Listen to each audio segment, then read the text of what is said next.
Let's see. Can I see?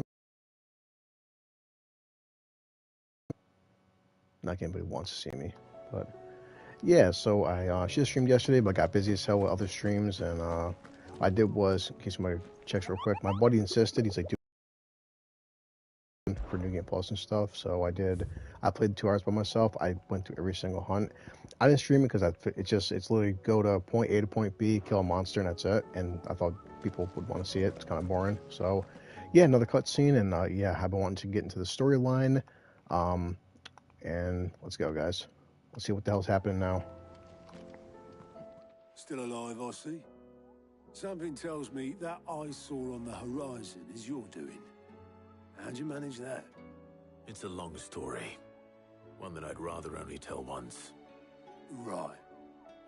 All hands on deck, then.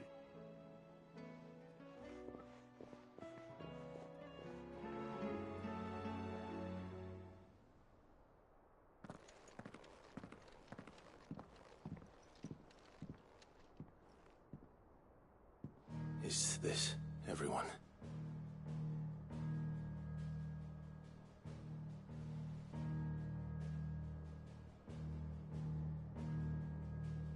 As I'm sure you've all guessed, the crystal which now commands the eastern skies was summoned by Ultima. He called it Origin. Though the significance of that name is as yet unclear. What does it matter what it's called? Its emergence tore Twinside asunder and wiped my homeland from the map.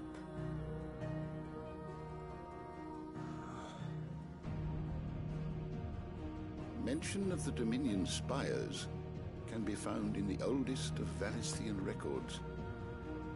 But to the best of my knowledge, none provide any hint as to their true nature. That they would prove the horns of some slumbering demon. Well, the Dominion's demise was at least quick. Elsewhere, the Republican army cannot hope to contain the chaos engulfing Randalar. Canva is in flames, and the Empire. Our allies are crying out for answers. I've sent the Cursebreakers to give them what assurances we can, but right now that amounts to fuck all. They wouldn't be able to stop with this. People here and across the realm grow sicker with every passing day.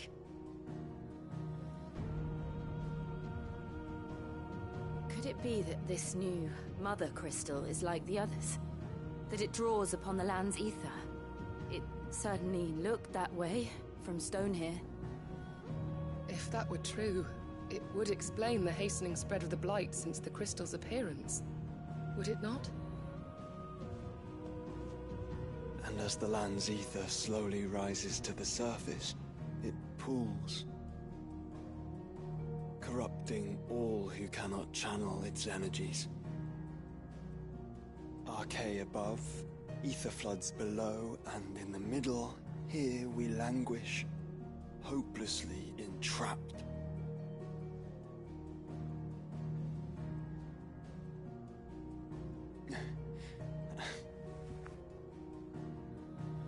It's all right.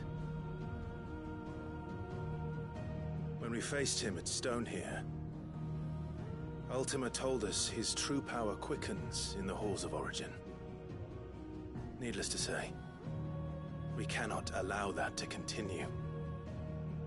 If we are to stop him, we will have to find a way into the crystal. How are we gonna manage that then? It's up in the sky. And fast as she is, the Enterprise can't fly.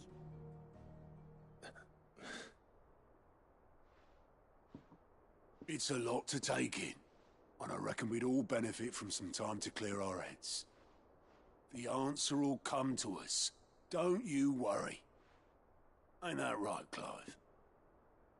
Right. That's right. Well, go on then. Bugger off.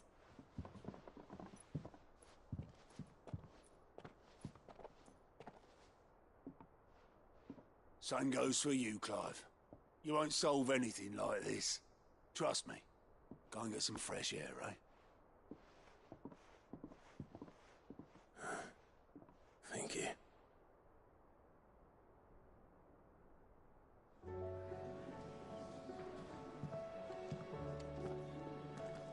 Joshua seemed upset. Okay. So basically, we're still screwed. No new answers.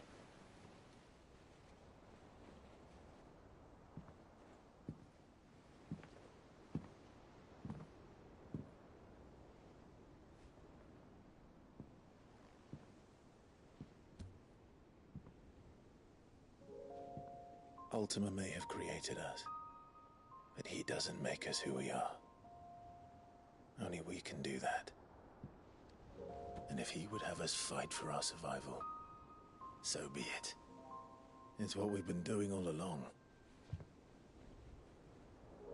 Much like Ultima himself, it would seem. His new world being naught but a means to survive. And so, we must contend to decide which of us shall inherit the land. Should Ultima prevail, it will mean death for us all. Of that, we can be certain. But even should he fail, what world awaits us? A withered, godless place, where our newfound freedom will most like prove a chain in itself. Well, that may be. But a chain can always be broken. As long as one has the will to break it, it won't be easy. It may take generations, centuries of suffering. And that is, if everyone plays their part. But it will happen. And when it does, it will be on our terms. That is the world that awaits us. Indeed. And what better world could one wish for?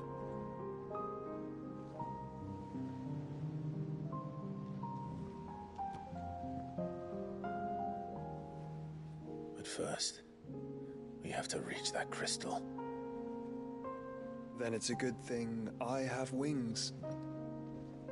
You can barely stand, let alone fly. And only the Founder knows what horrors await in those skies. You certain about this? Am I certain? I am the Phoenix. I will do what I must. This is our fight. Remember?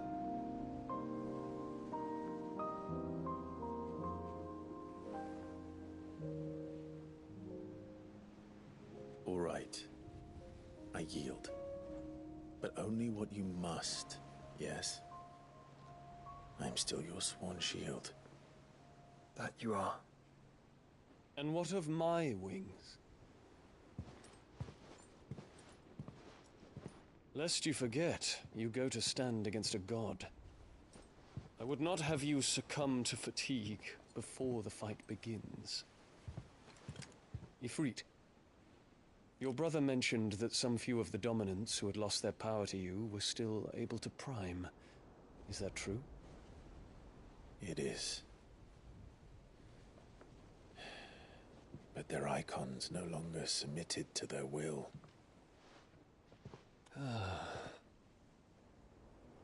Then mine will have to be stronger. That you both might save your strength for the battle to come. You don't have to do this. If you do, there's a chance you might lose all you have left. And what have I but regret? My life ended in the Dominion. I fear death no more. Besides, I would have words with Ultima. He has much to answer for.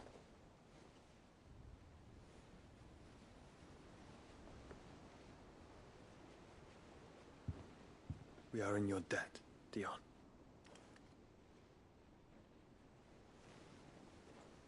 We can speak of debts when this is over.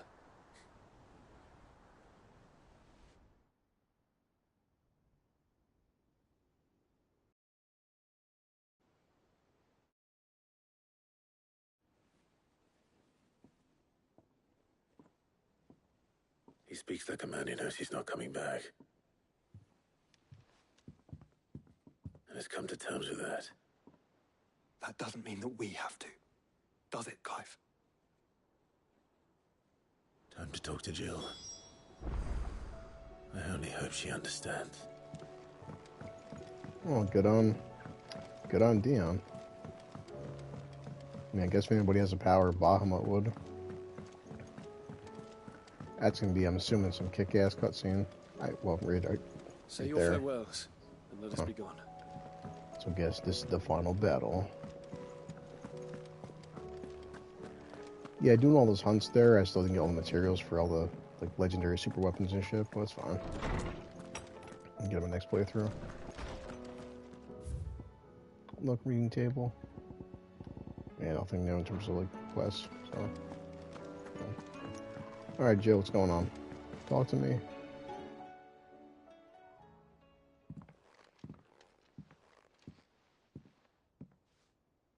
Come to wish on a star. That might not be such a bad idea. This is it, Jill. You know what I have to do. Why I have to do it. There's no turning back now. This is where our journey was leading us. Where it will end, for better or worse. I could pray to Metia for you. But you'll be all right, won't you, Clive? You always are. I did promise we'd watch the moon together. I'll be waiting.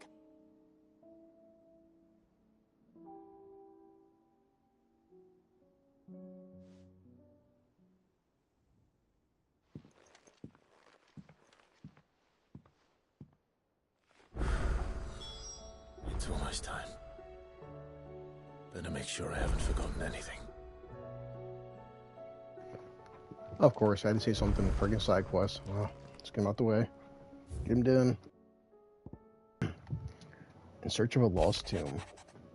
So Vivian says, reluctant as I am to add to your burdens, I would ask you aid in a personal matter, albeit one that may be beneficial to your cause.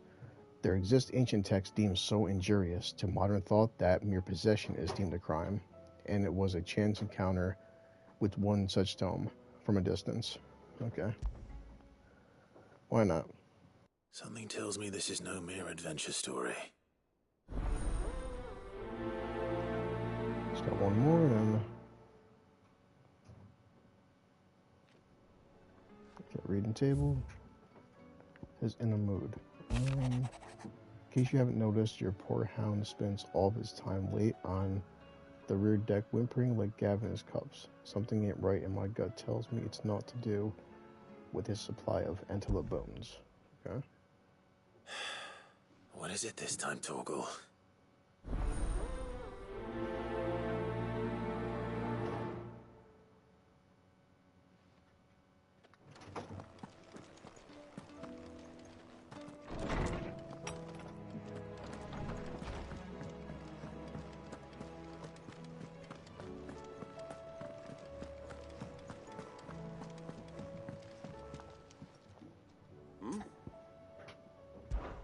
Clive, my boy!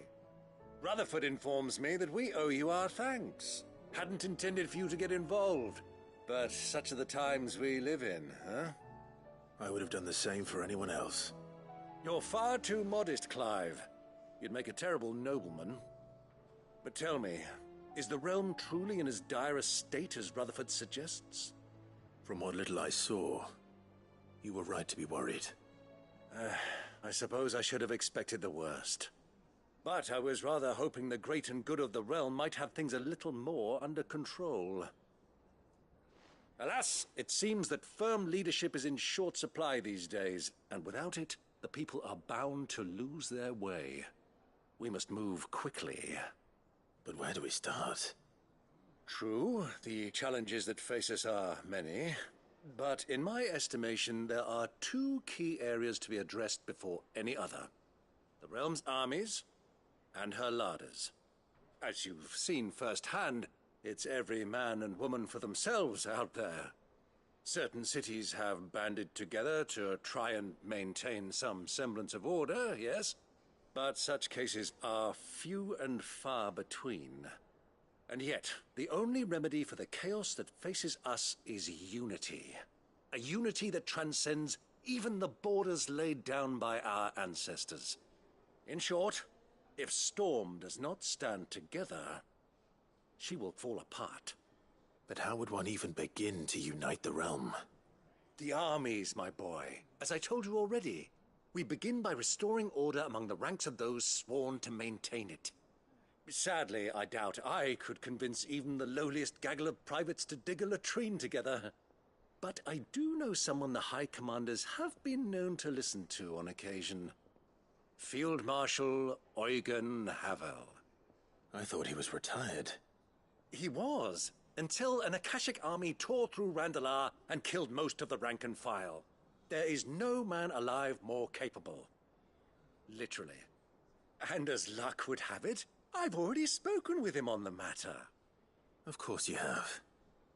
And he's agreed to help. On one condition. That he first speaks with you personally. Havel has always been a man of frustratingly rigid principle, and he has certain qualms about clasping arms with, well, with an outlaw. I extolled your many virtues as best I could, of course, but the old goat was adamant that he be allowed to appraise you in person. You don't mind, do you, my boy? Oh, of course not. Of course not. As long as chaos reigns, we will never build a better world. I'll do whatever it takes. And if the Field Marshal wishes to speak with me in person, then so be it. That's the spirit. I'll leave for Randalar at once. Would you send a Stolas? Of course. Rutherford is already in the Dhalmekian capital. I'll have him tell Havel to expect you forthwith. Excellent. Thank you, Uncle. No, thank you, Clive.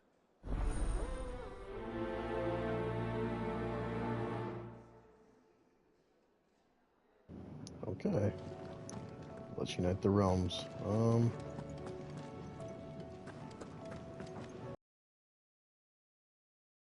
Jesus. Ah, Clive. Joshua, what's wrong?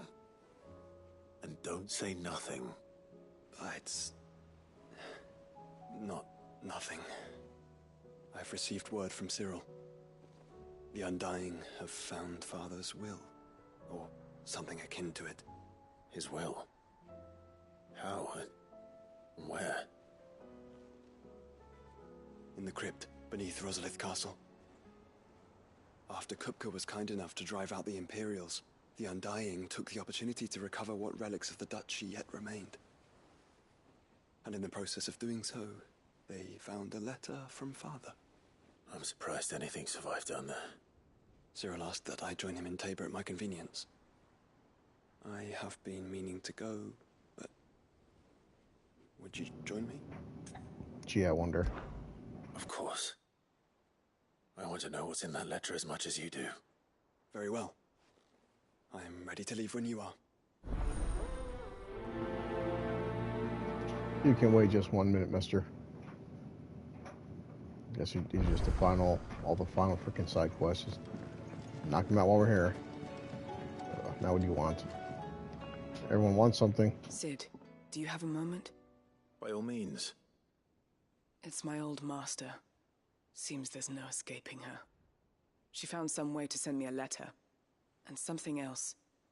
Records from a Waluda prison. Seems they were keeping a lot of bearers there. How did she come by such a thing? Finding bearers always was her strong point.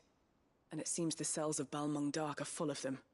Foreign captives, the masterless. Bearers no one would miss. And even better for her, bearers with no one to look after them. When Ether started lapping at the walls, the jailers fled. Leaving the bearers to be liberated by whoever happened to come along next. Sid, I'd like to believe that I've earned your trust by now. And while I'm well aware that you've forbidden Cursebreakers from traveling to Waloed, I can't let those bearers die in their cells. I'd rather risk shipwreck on the Shadow Coast than leave them to starve. We'll be needing the Enterprise if Okay, we're going no to problem. navigate the Narrow. Does that mean I'm making an exception, but we travel together. And we stay no longer than we have to. Ash is an inhospitable place at the best of times. We save as many as we can, and we leave. Thank you, Cid. There was a name in the prison register. A name from my past. Chadwick. Another of my former master's protégés. A gifted soldier, and the closest thing I had to family. The thought of him held captive in that place. He must be very important to you. He was. Is. Then we find him. The entrance to the prison lies in the shadow of Ravenwit Walls, just beyond the portcullis. We should head there as quickly as we can. I only pray there are still bearers alive to save. As do I, Doris. God. So many side quests. Okay. Oh, Jesus. Of course, you too. Damn it. Cid, I was wondering if you could help me. It depends what with. A bearer, but recently freed from his bonds, is keen to join the Curse Breakers. As you know, the work we do is not easy, which is why we test every volunteer's suitability. I was hoping you could oversee this one's evaluation. I don't mind, but why this one? Because he wants to be a scout. Our ranks are filled with men and women capable of breaking chains and putting slavers to the sword. But scouting, we're few with the nose for that, which is why we still rely so heavily on Gav. And since he accompanies you on so many of your missions, I thought you might be better placed to recognize the traits in him that we should look for in those who'd fill his boots. Sounds reasonable. So you're happy to oversee the boys' test, then? Oh, of course, One Clive can is. never have too many scouts. Exactly. Truer words, Cid. I'll let the initiate know that you'll be attending his trial, and that he is to proceed directly to Northreach in readiness. No time like the present, eh? No time like the present. I'll await you there.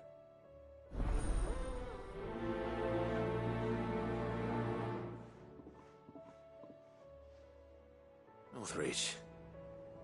I don't suppose they could have chosen somewhere closer. No, of course not, buddy. Okay, what does she want? Give me Vivian. Vivian, I read your note, and I'd be happy to help you find the book you're looking for. Thank you, Clive. But tracking it down will not be easy. Are you sure? Please. You have always granted me your wisdom and insight whenever I asked. It's only right that I return the favor. Or at least attempt to. You are too kind. Alas, what I ask of you is rather more trying than delivering the odd lecture. I spoke with Harpocrates to see if he had any inkling as to where another copy might be found, but... But perhaps it is best that you hear the details from him. If you say so. Forgive me, Clive, for asking this of you. But this book, it set me on the path to becoming who I am today. Its importance cannot be overstated. Okay, well, get your book then. Who else? Everybody freaking wants something. Take, you get a quest, and you get a quest. Everyone that's here talked to Clive once in this game, you get a quest as well. You all get quests. What do you think happened to Miss Middle?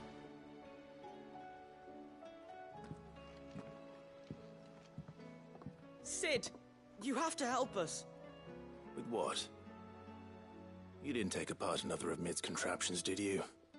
No. Well, yes, but that's not what we want to talk to you about. It's Miss Middledal. She's been acting strange. Very strange. She's barely ever around. When she is, she acts like we aren't even there. Her head's in a crowd.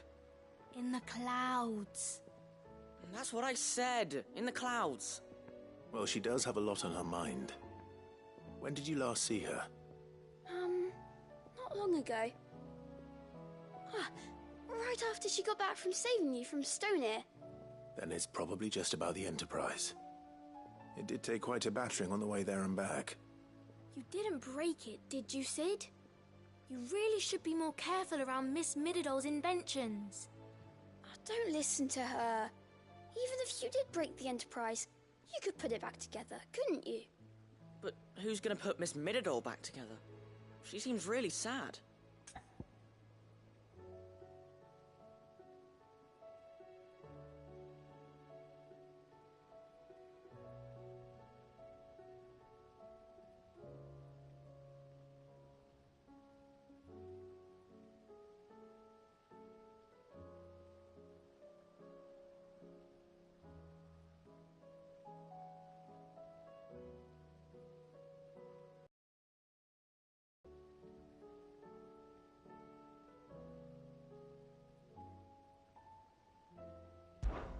Why don't I go and see if I can cheer her Okay. up? You do that? Stuck for a second For there. us? She's in her dungeon. Don't scare him. All right, come on, let's go. It's not a real dungeon. Thanks for the warning.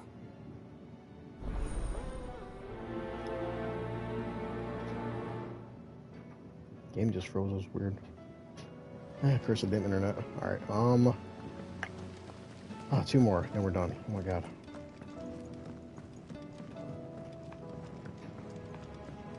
An inconvenient truth with Hippocrates. Oh boy. Oh yeah, the mutt.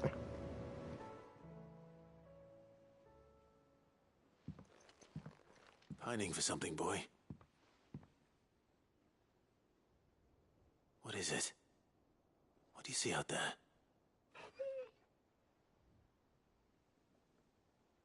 I never did ask where you got that anklet of yours. From Sid, that's why. On the day he brought him home. That long ago? And you're only thinking to ask this now? Sid saw that the pup had a habit of gnawing on his leg, since you ask. Clap that there iron on him to keep him from doing it. What was wrong, boy? I'll take like as not. Must have been hard on the poor whelp losing his loving masters at such a young age. Doubly hard in being a frost wolf, torn away from his icons and all. Sid would always tell him, you want that iron gone, you find what it is you're looking for. I reckon what he were looking for was you. I'm sorry, Torgal. Sorry for making you wait so long. Let's get that thing off you.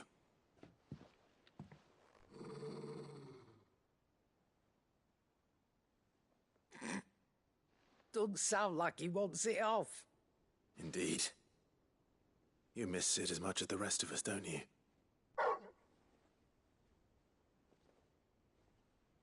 You want me to go with you somewhere?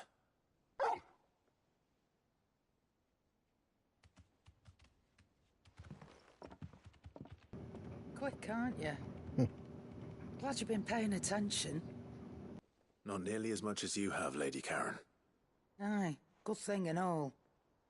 It's not like Gav would have kept him in nuts and rubbed his belly these past 10 summers. Your kindness is appreciated. You've been a good friend to him. Only because he doesn't talk back like the rest of you. Go on now.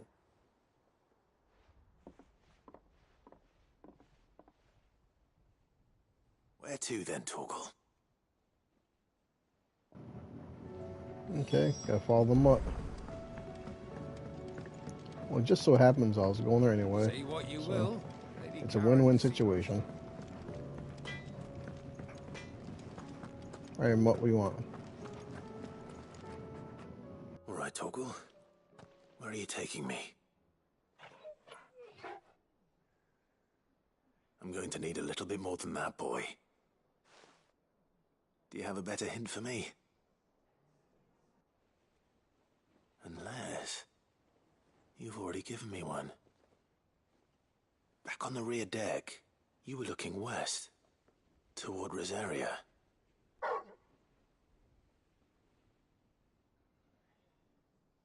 Why don't we try the rookery?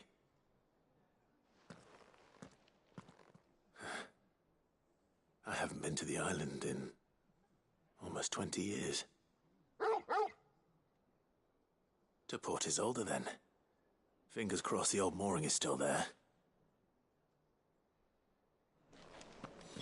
Okay, talk to Hippocrates here, and then start knocking these damn things out. Alright, what do you want, dude? You know everything.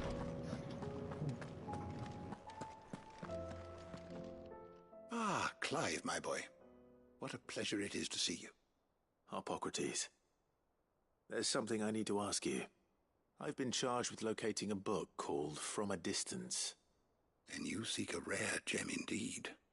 One whose name I had not thought to hear from your lips. You've been talking to Vivian. Right as always. But she didn't seem keen to tell me very much.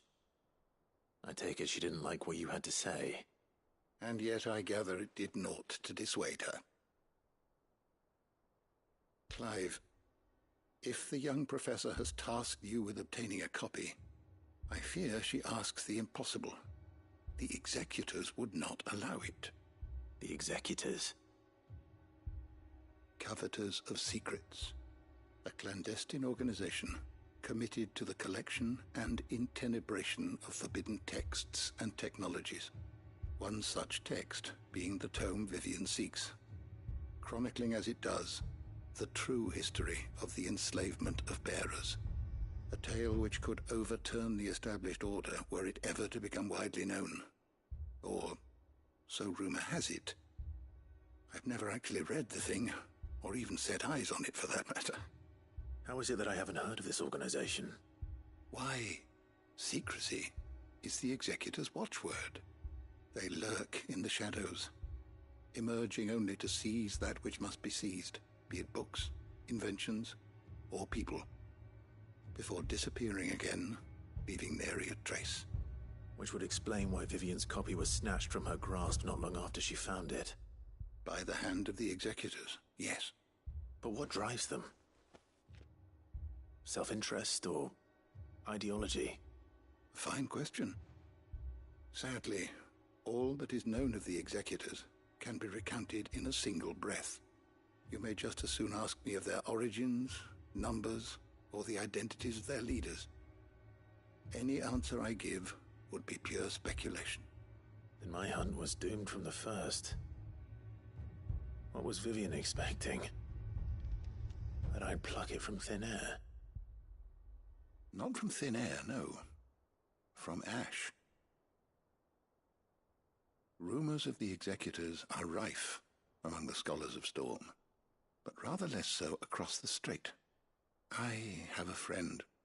Well, I had a friend in the village of Garnick, a collector of rare tomes, upon which subject we would oft correspond. Alas, I have heard naught from him since the skies fell dark. And no doubt he, too, has turned. But, though he did not mention it by name, it is possible that a surviving copy of From a Distance yet rests upon one of his many shelves, quietly awaiting discovery. If you were, by some chance, able to save even a single book from the poor man's library, I know his soul would rest easier. When I next find myself in Waloed, I'll be sure to pay Garnick a visit.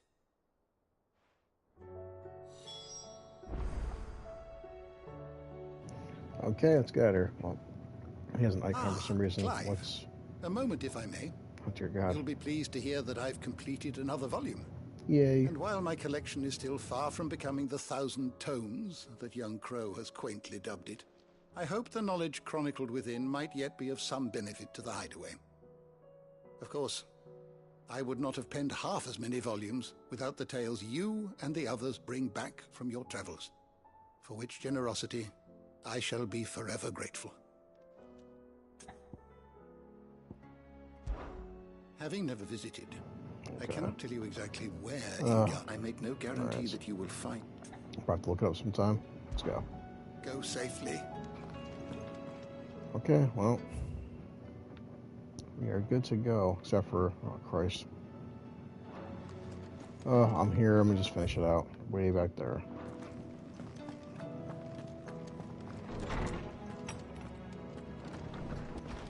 It's one of the streams, yeah, I could do the whole freaking, my whole episode just doing side quests. Yeah. Why'd they haunt me so much? Say what you will. Well, I guess we're going up top right now, so. Gotta get books and stuff, gotta help out the mutt, gotta Check out Mid and her issues. Everyone has freaking problems. She's down here, right? Thought so. Yep. Here, what do you want? Jeez. Mid, if you have a... That's it! I knew it! The answer was right here under my arse all along! If this doesn't steer to the skies, nothing will! To the skies? You aren't trying to give the Enterprise wings, are you? What else would I be doing? The children seem to think you're avoiding them. They're worried about you. Is this really so important that you need to shut yourself away from everyone? The Enterprise is already the fastest ship in the realm, and that's with the sea beneath her. But what if she weren't bound to the waves? What if she weren't bound to anything at all? It's not fair. The gods get the skies all to themselves, so I'm gonna do something about it. The Fallen had their chance, but they relied too much on magic. And see where that got them? But not me. I've discovered how to do it without. Well, almost. First, I need to make a prototype. And is that a one-woman job?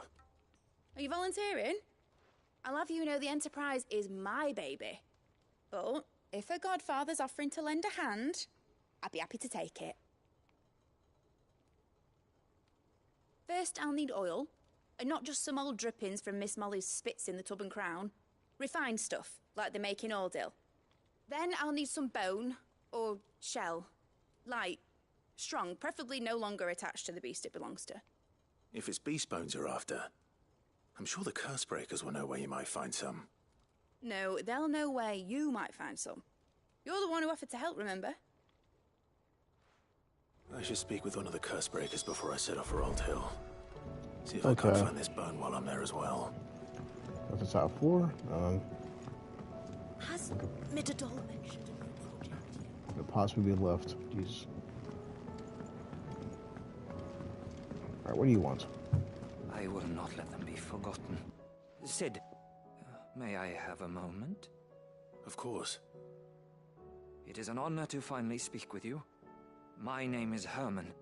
I've been with the Cursebreakers for some time now, and I wish to be deployed to Ash. Any assignment will do. No. The lands across the Narrow are too dangerous. I will not send good men and women to risk their lives needlessly. Why would you want to go back? I need to retrieve something.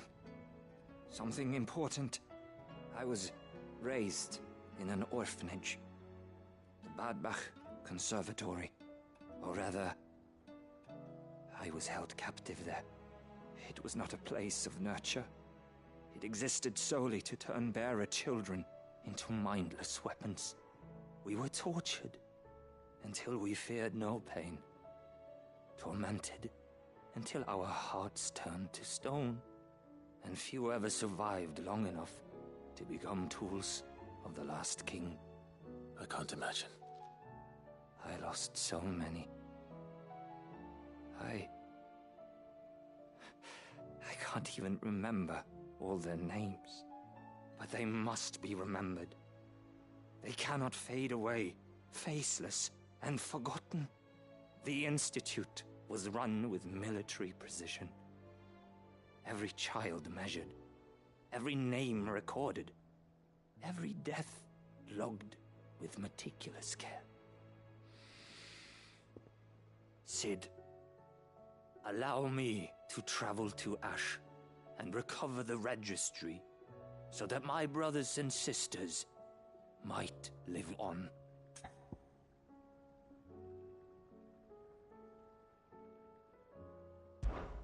You were a good friend, Herman. But the fact remains that Ash is simply too dangerous. Sid, please. Even should it cost me my life. No. Too dangerous for you, Herman. But not for me. I'll go to Badbach and find the registry. You will? I won't let you risk your life. I don't know how to thank you. You can start by telling me where I'll find this orphanage. Vida Grace. Hidden in a forest, overlooking the plains. Okay, that helps out. All right. I'll see what I can find there. May the mothers guide you. Yes, may they.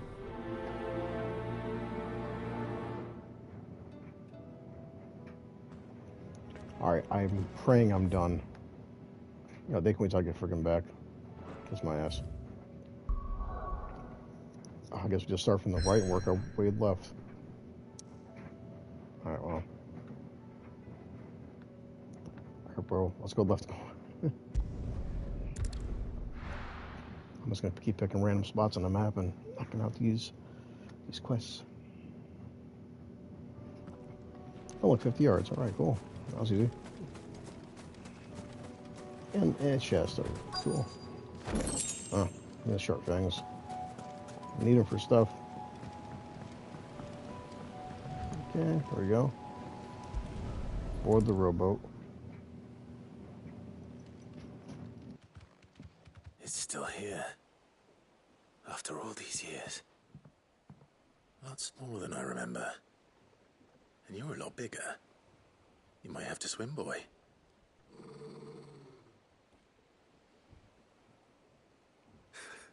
I wasn't being serious. You two go on without me. I doubt that boat will hold a third. If you're sure, we won't be long. Hop in, boy.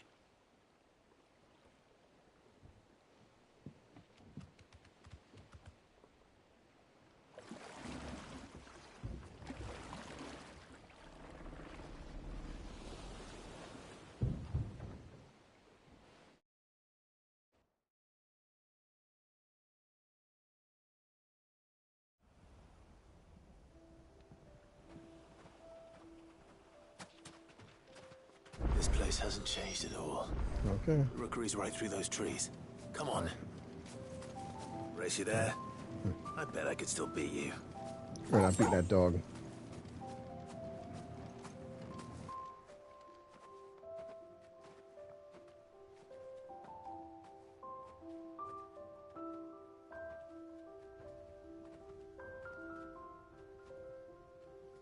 Here we are. This was our hideaway. Wasn't it, Torgal?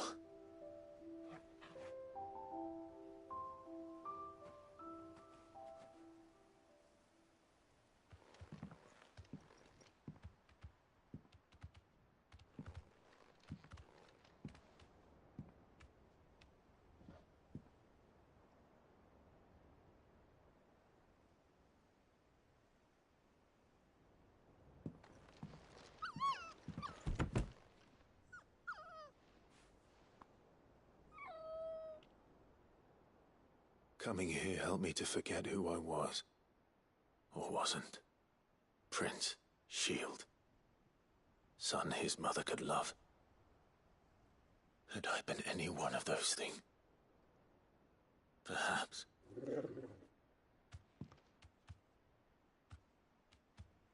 What is it, boy?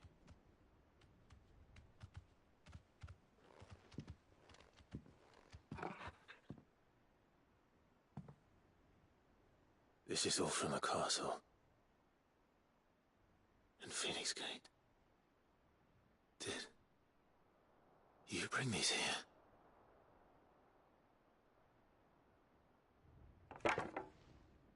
My sparring sword.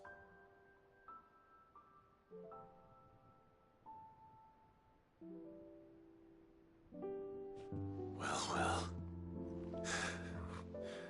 You never stopped looking for me, did you, boy?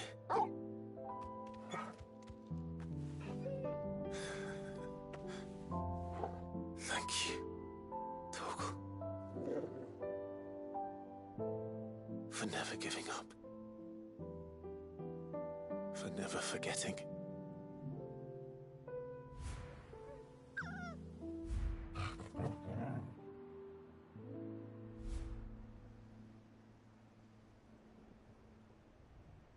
Let's take this with us, shall we? So I don't forget either.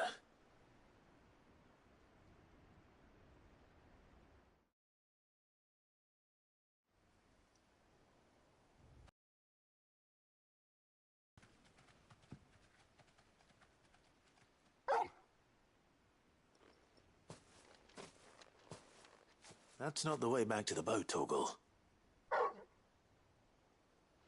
All right. I'm coming. See, the power of mutt. I know where we're going. That loyalty, that bond. Man and dog. So like when her Clive's talking, like the dog barks, like he understands what he's saying. Like, sure. Screenshot. Yeah.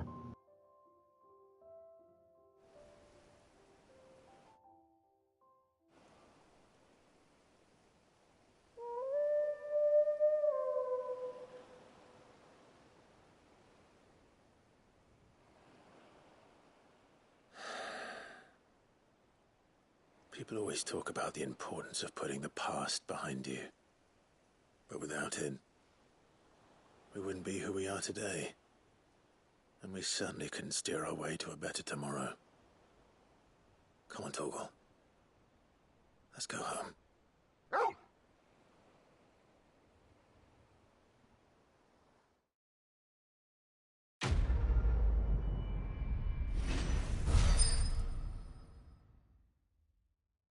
That's right. Getting all nostalgic. A charred sparring sword. Huh.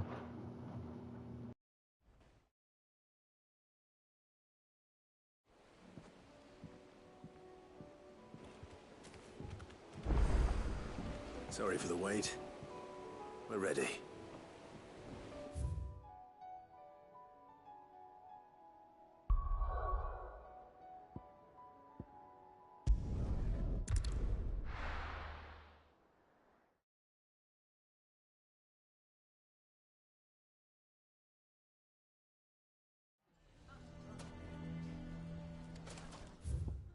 Okay, it's 1,000. Oh, never mind.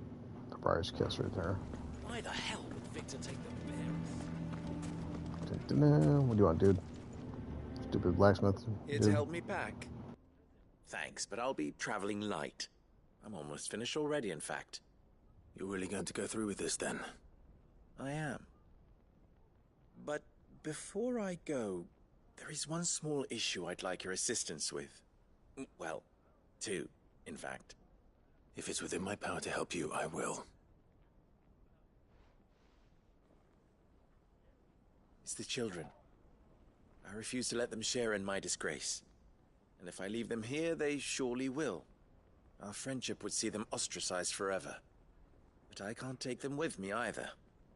I can think of only one place where they are certain to be safe, and provided for, and loved. The Hideaway. Of course. The children would be more than welcome. Thank you, Clive. I will not forget this. Lubor, are you still here? What is it, Ferda? You look pale. There's been a flood in the Velcroy, a damn big one. The League of Outlaws encampment was completely submerged in ether. What? Every last one of the bastards has turned. And they're headed this way. Bandits are one thing, but Akashic bandits are quite another. The town guard won't stand a chance against them. We need to evacuate. There's no time to lose. Ferda, gather the men. Oh, but Clive will, The though. Akashic may strike at any moment. We must make ready to cover the townspeople's escape. Well, what are you waiting for? Yes, my lord. Clive, change of plan. The children stay with me for now. I need you to find Conrad and Natalie. Tell them to prepare for a full and immediate evacuation. Understood. I'll do what I can to convince everyone else. Wish me luck.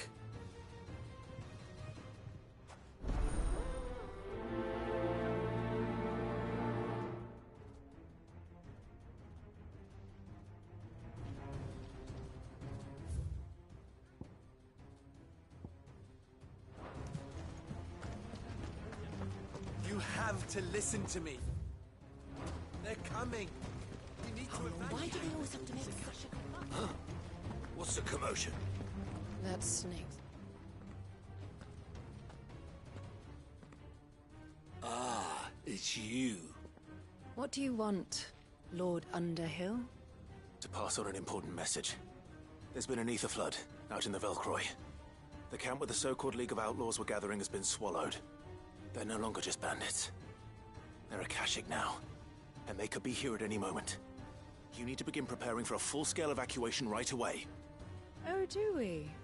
And who was it who gave you this disturbing news, might I ask? Lubor, perhaps? The man spreading the same poison out in the square as we speak. You may believe his lies, my lord, but we know better. But why would he lie about something like this? Some twisted attempt at revenge, perhaps. If he had not been unmasked, he may well have been elected our leader. A great honor for one of his kind.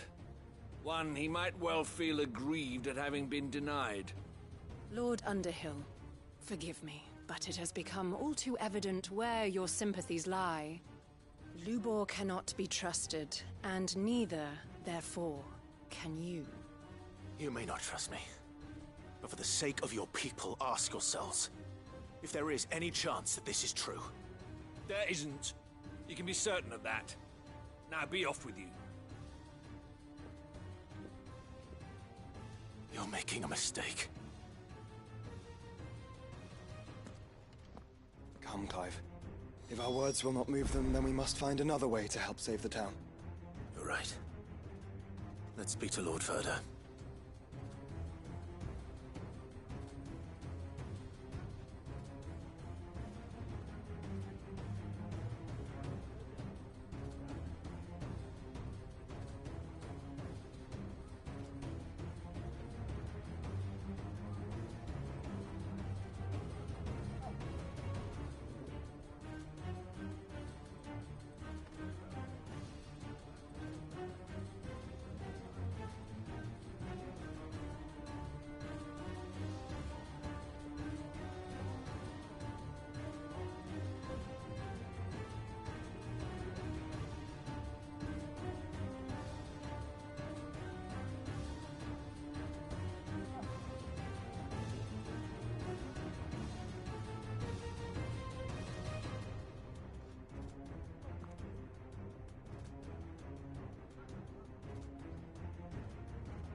Okay, well, let's see. Take a right here at the market, and geez, we're just walking and run. Yeah. I think we'd better shut up. What's Lubor raving about now? All right, jeez. Damn. Lord Ferda. Cid, what's wrong? I went to warn Conrad and Natalie about the Akashic, but they wouldn't listen. They've convinced themselves that nothing Lubor says can be trusted. The bloody fools. Which means the town guard can't be counted on for support. But I can. If there's anything I can do to help you defend Dalamil, you only have to ask. I appreciate it. Cid! Ferda! I've been looking for you everywhere. Victor, I thought you'd left. I couldn't abandon a friend in need. And Blue Boy is in need at this very moment. Come quickly.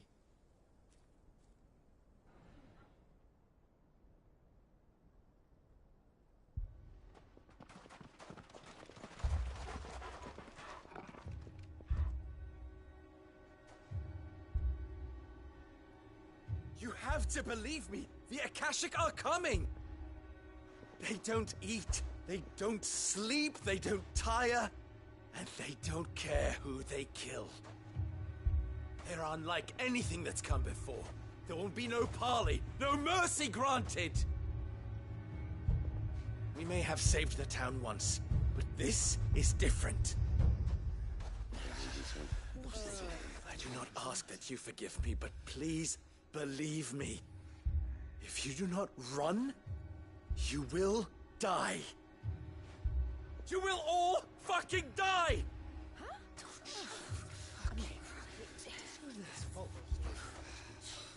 You'd like that, wouldn't you, Bearer? Yeah, with us out of the way, your kind will be free to claim Dalamil for yourselves. It's you who should run! Run, Bearer! Yeah, run! Run! Far away! Run! Just go! Yeah. Yeah.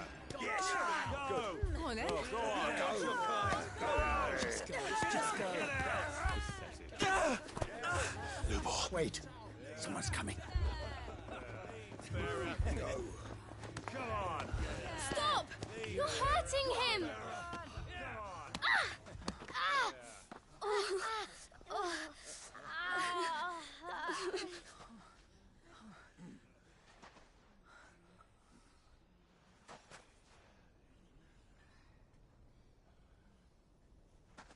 What did Lubor ever do to you? He solves all your stupid problems, and he keeps all of you safe. You know there's nothing he wouldn't do for this town. Who was it who made that cleaver you use every day, Conrad? And what about your counting table, Natalie? Who fixed that? Whose men make sure the streets are clean so all your boots don't get dirty? Who spends all day, every day making sure things run smoothly round here? And none of you ever say thank you. Ever. But did Lubor ever complain? Well, does he ever stop smiling? He keeps this whole place going. And you act like he doesn't even exist.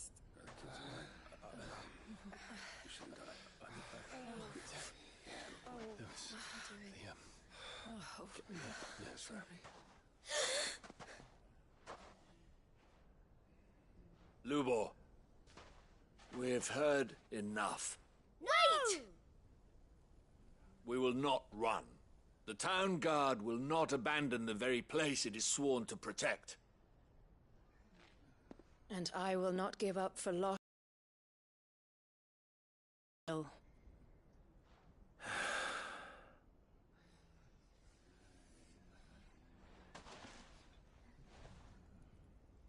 So tell us, how do you propose we deal with these Akashic of yours?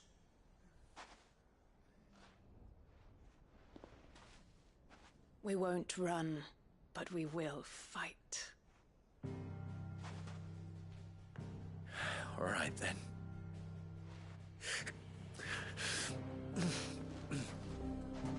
Fine.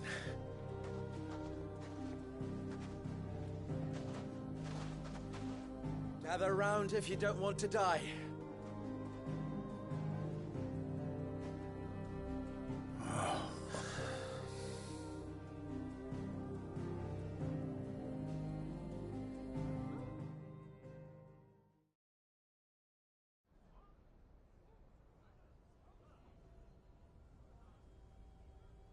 Allow me to explain the situation.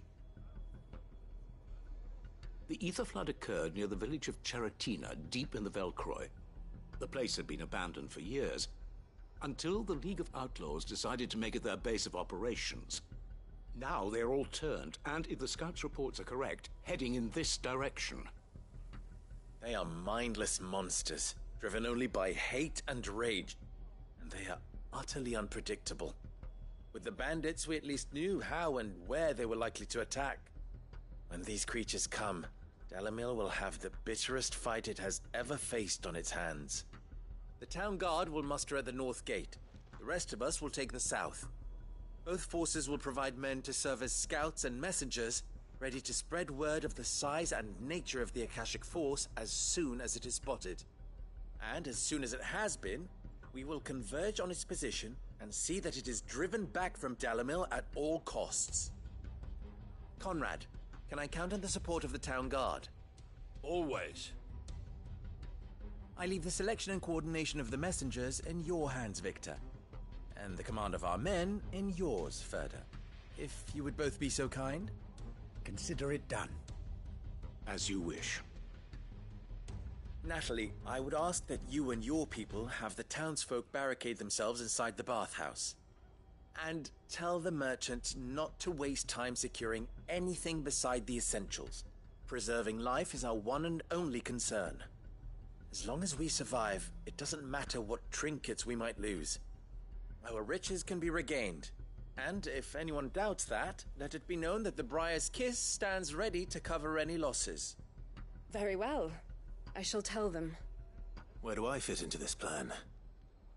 Where else but the most perilous place of all? I would like you to travel to the home of our erstwhile League of Outlaws, Cheratina itself. The main host is most likely still there, and Dalimil will not be safe until it is eradicated, root and branch. A little gardening. How pleasant. I doubt it. I have a feeling these weeds will be particularly stubborn. Luckily, so am I. So you are. All right then, we all know what we have to do. Now it's simply a matter of doing it. For Dalimil.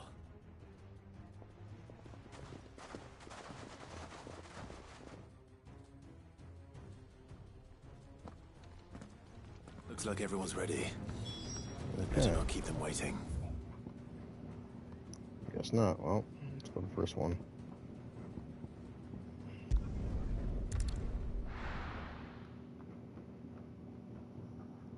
Let Clive do it. Kill the damn Akashic. Because he's Clive.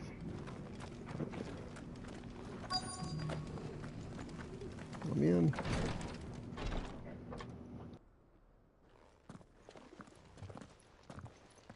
Your Grace, my lord, I trust your journey was not overly onerous. Cyril, you found a letter from Father? Yes, I have it here.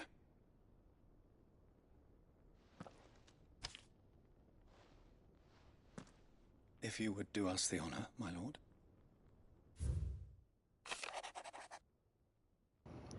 My beloved sons, I know that I ask much of you in this coming war, but I see no other way to secure a future for our duchy and our family.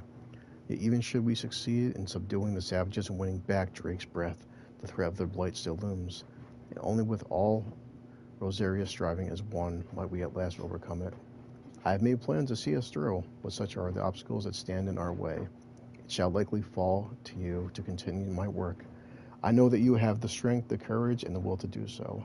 This shall be an arduous inheritance, and so I offer you another, that you might be reminded of the love and the faith that I hold for both of you. Your father. So deep. An inheritance. It would seem the late Archduke penned this missive shortly before his passing. The day before we left for Phoenix Gate. What are these plans he spoke of? His plans for the duchy, Your Grace. Your father entrusted them to my predecessor, the former bearer of the Burning Quill, who entrusted them in turn to me. The complete emancipation of bearers is their stated aim. But your father's dream did not end there. His Grace also spoke of building hospices to care for those stricken by the curse, and the founding of a new university to further the development of non-magical technologies. With the blight spreading ever more widely across the Twins, Archduke Elwyn saw this as the only means of securing Rosaria's survival. He wished to see men and bearers treated as equals. To see centuries of common wisdom overturned. Small wonder he did not think it achievable within his lifetime. But he thought it achievable nonetheless. Had he not, he would never have written this message. Nor would he have entrusted his vision to his most faithful aides, those who would have stood with you, shielded you from the machinations of the less benevolent personages at court. It's a pity only they are still with us. 'Tis true that those most loyal to your father were the first to suffer the Duchess's wrath. But one at least remains, and she has come bearing gifts. What do you mean? Mayhap it is better that she explain, my lord. After all, the duties entrusted to me by my predecessor extended only to recovering His Grace's will and arranging a meeting with the one who might execute it, or a part of it at least. And where is this woman? She awaits you in the archive, Your Grace. Thank you, Cyril. Shall we then?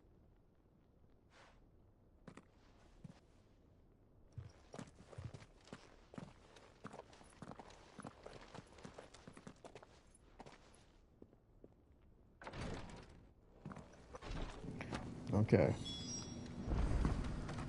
Another woman. Get this damn letter over with. Okay, what do you want, lady?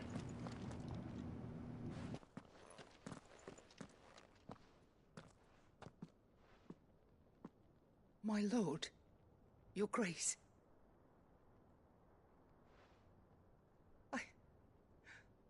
I hardly recognize you. I am Goditha, retainer of House Rosfield, loyal servant to the Phoenix and his shields. Your father, the Archduke Elwyn, entrusted me with the delivery of a gift.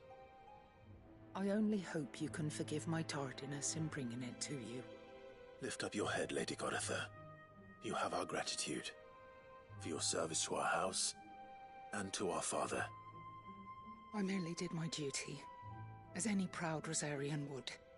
My lady, perhaps you could explain a little more? What exactly is the gift you bring? As I'm sure you know, it has long been the custom for the children of House Rosfield to be presented with certain keepsakes upon their coming of age. Indeed it has. Our father often spoke of the day when our turn would come. And had he lived to see it, he would have presented you with the treasures I bear. Matching armbands for you both. Alas, he did not live. Indeed, he was taken from us even before they could be completed. He had intended to claim the Heartstone with which each armband was to be finished himself, but it was not to be. And his gifts remain incomplete. I see. It saddens me to bring them before you, as they are. It was your father's wish that you be presented with the finished articles, not these works in progress. But with His Grace long since gone, and the stone left unclaimed, I had little choice. You are grown men now, and his house is yours. And while I would not presume to insist upon your claiming the Heartstone in his stead, I know that nothing would have pleased him more than for you to do so. Thank you, Lady Goditha. What say you, Clive? What else? Of course, my lady. May our father's will be done. Oh, I am much obliged. Do you know where we might find this Heartstone, my lady? I do. Though it may be a matter of a good deal more than simply happening upon it. It is found in the bellies of elder griffins, you see. We do at least know where to find one. A certain specimen has made its nest in Titan's Wake, not far from here. A certain specimen? You are most perceptive, Your Grace. In answer to your unspoken question, yes. In fact, this is the very same beast your father meant to slay. I have been tracking its movements since you were but a boy. Were you to slay it in his stead, as men of House Rosfield, it would surely make your father proud. What say you, Joshua? What else? I mean, poor Griffin about to get killed. Titan's Wake is to the south of here. And Josh won't run home. Well, here to be Undying. But we must not be hasty. The good lady has been disappointed once already. Mm-hmm. Oh, that's right south. Actually, it's a lot faster if we go over here. Poor Griffin about to get its ass kicked. It's time for the bird. Alright, let's go left. Okay. Let's go. Gonna kill Griffin. Gotta kick its butt. About to slay a Griffin. Nice peel, Joshua.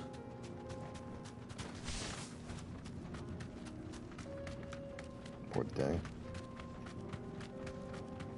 Griffin never hurt nobody. Oh, look, it's right there. Waiting to be eaten. How you doing, buddy? There it is. Die. Die. The House Rosfield. Alright, come on. Let's end this shit. What are you doing?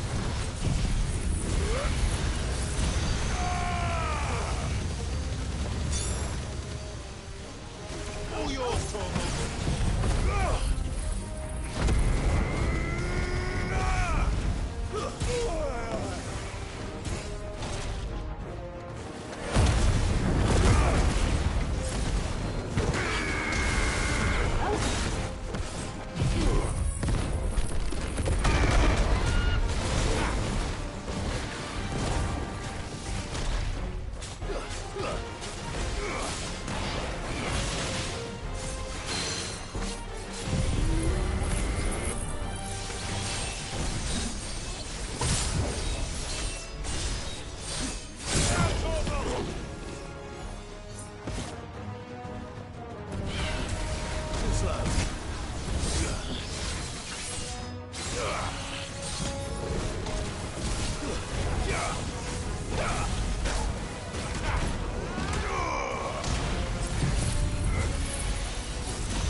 Nice try.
Is this the Heartstone?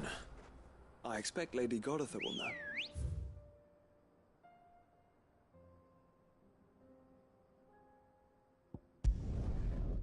Oh, before she hits that damn stone, might as well knock this out too. Tired wasting time, lady. Alright. Come on. Okay. Faster. Let's go, bird. There it is. The flood. But what's waiting for us inside? It doesn't matter.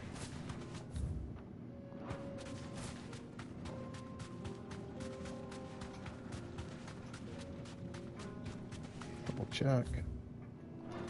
Take a left here. Okay, there you go. Man, I will slave. Get her.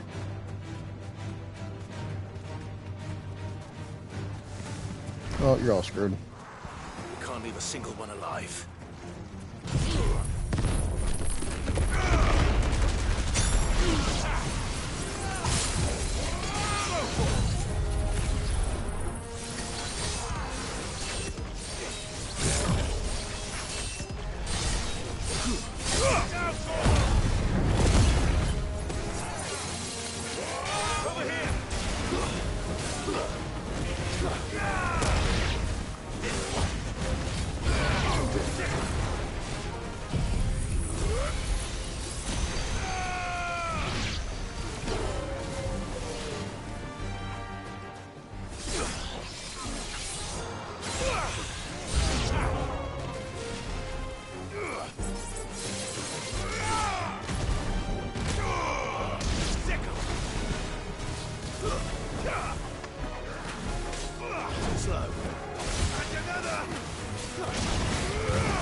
Look at this. Come on, get him. Please some bitch wants to stay alive. Too slow, fat boy. Have a sword. That was simple.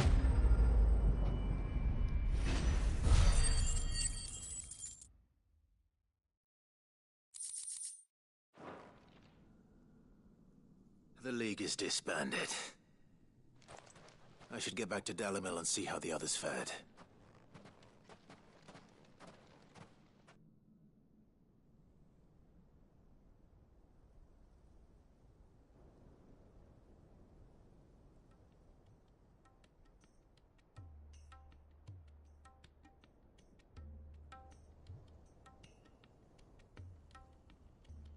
All the Akashic we were able to find have been dealt with. Seems that might be the last of them. Last of them here, perhaps. Lubo, Sir Clive has returned. Clive! What news from Charatina? It's done. Root and branch. I knew you wouldn't let me down. Thank you, my lord. Friends, the Horde has been driven back. The Akashic have been defeated. And we need not fear the arrival of any more, thanks to Clive. Victory is ours. We bloody did it! We saved Dalimil. Lubor, allow me to apologize. After all you have done for this town, we should never have doubted you. But we did. And for that we are truly sorry. We only hope that you can forgive us. We need you, Lubor. Dalimil needs you. So, if you would still like to be considered for the position of mayor, you have our backing. You do remember that I'm a bearer, don't you? We do. But that is not a stain on your character. It is a stain on ours. We thought only of what we perceived bearers to be, not what you truly are. The man who saved Dalimil twice over. I see. But I will only accept your proposal on 2 conditions. Name them. Firstly, that you will both do everything in your power to rally your people to my cause. If the Town Guard and the Merchants League do not accept my leadership, it will be doomed from the start. Unity is the key to defending Dalimil, and I do not doubt that we shall need to call on our combined strength again. When that time comes, I will expect us all to pull together, just as we did today. Of course. You have our word. And secondly, you will accept that if I am to lead you, the mistreatment of bearers must end here in Dalimil. Any bearer within our walls shall be afforded the same rights as any other citizen. They will not be judged by what they are, but who they are. As we failed to do, and came so close to losing everything. We agree to your conditions.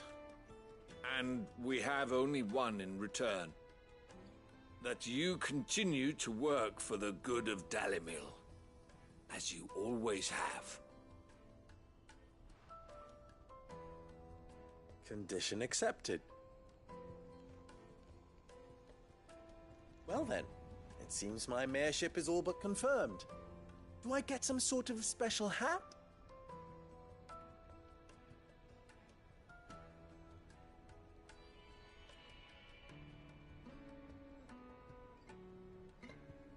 How fickle fate can be.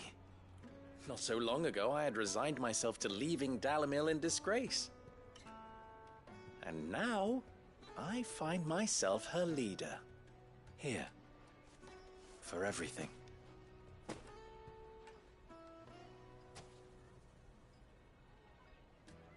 Lubo. About the children. Fear not. You are, of course, relieved of your responsibility. I would sooner face another horde of Akashic than see them brought up as outlaws. I'll make sure they're safe here. I don't doubt that you will. And not just the children, but everyone in Dalimil. I'll do my best. Can't have all your hard work going to waste.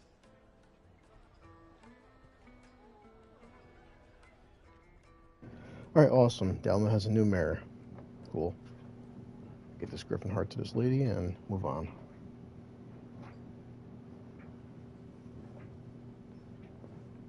Okay, we're happy. Yeah. Next cutscene, please.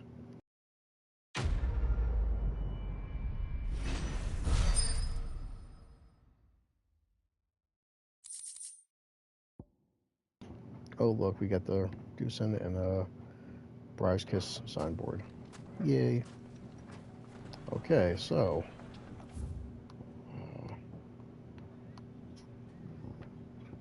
pressure over here. Do it. Stupid question was blocking me.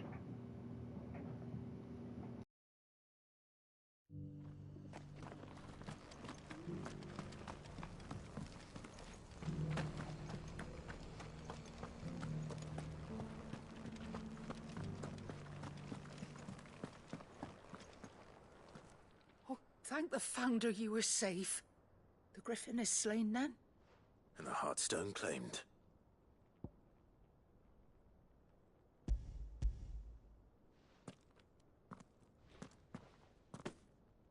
Yes.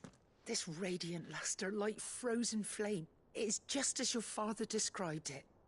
Thank you, my lord. Your Grace.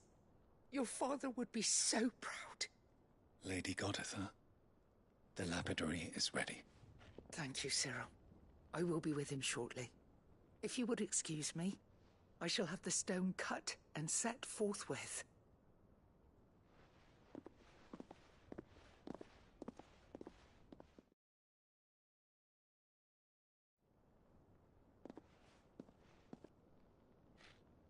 The armbands are complete. Pray, take them. They are yours, after all. Heartstone is harder and more enduring than garnet, or even ruby. It symbolizes unwavering will and devotion, and the graven vines encircling the stone represent the unbreakable bonds between you. It's a message. Father knew we had enemies both inside and outside the duchy. Enemies who would thwart his vision. Only with unwavering devotion would it ever be realized. And only if we stood together, as Phoenix and Shield, as brothers in arms. Only then might those enemies be overcome. Indeed. His Grace knew the enormity of the task he would entrust to you, his heirs. But this was more than just a message. It was a promise. That he would always be with you. Thank you, Lady Goditha, for remaining the steadfast custodian of our father's will. Forgive me, my lady, but there is something I don't quite understand. The Undying told me that after Father died, Mother claimed all of the ducal treasures for her own. Even if the armbands were incomplete, she would surely not have overlooked them. So, how were you able to keep them from her? Because I was the keeper of the vault. Though I was but a lowly servant, your father spoke to me of his intentions for the bands, of the deep love he had for both of you, and his hopes for your future. In the days before the disaster at Phoenix Gate, I discovered that the Duchess had ordered her jewelry be sent away from the castle. It was then that I knew she meant to betray us. I tried to warn your father, but it was too late. When word of the fire reached Rosalith, I knew my time was short. So I took up the armbands and I fled into the night. And thank the Founder you did. Yet my duty to your father was incomplete. Not knowing what else to do, I followed the Griffin, thinking I might claim the Heartstone on its passing. And so my pursuit continued, until Lord Cyril appeared before me. He informed me that His Grace's will had been recovered, and that his sons were alive and well. Lady Goditha, on behalf of my father and all the people of Rosaria, I thank you for your loyal service. As do I. Thank you, my lord. Your Grace, for coming back to us, for giving my service meaning.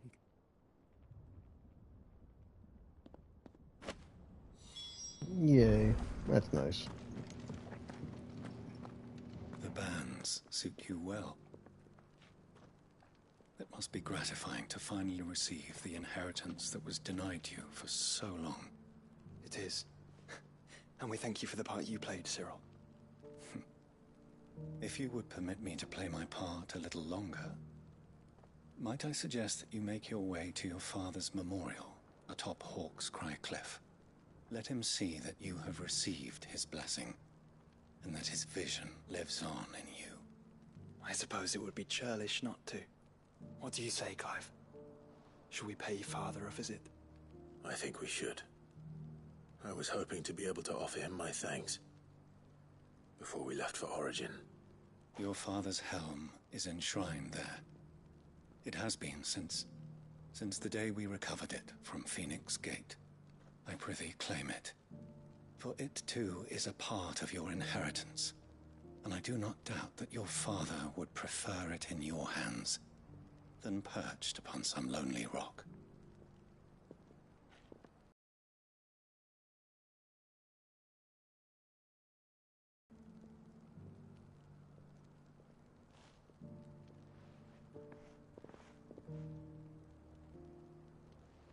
Come on, Clive.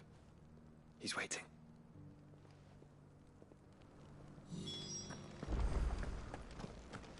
Okay, before we do that, there's yet another freaking side quest. By the gods, what do you want from people? Lord Marquis, if you have a moment. What is it, Cyril? One of our brethren lately journeyed across the strait in order to pursue a new avenue of inquiry in our ongoing investigation. He sent an owl some while ago, but we have heard naught from him since. Was he surveying another fallen ruin? No. The object of his study was a savior cult that has arisen in Ash in recent years. We believe it may have some connection to the Circle of Malleus, an ancient religion that worshipped Ultima as its god. By gaining an understanding of this new faith, we hoped to learn more of the Circle's original beliefs. And so you sent one of your brothers to Ash, a continent teeming with orcs and Akashic. Fully cognizant of the risks, yes. I entrusted the mission to one of the most able of our order, the Third Chair, a master of the arts of combat and survival both.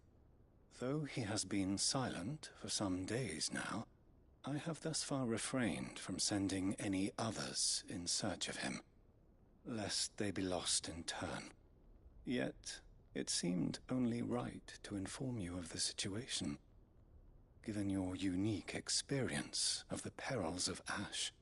For as you so earnestly advised me, it would not do to abandon a man to his fate, when he might yet be saved.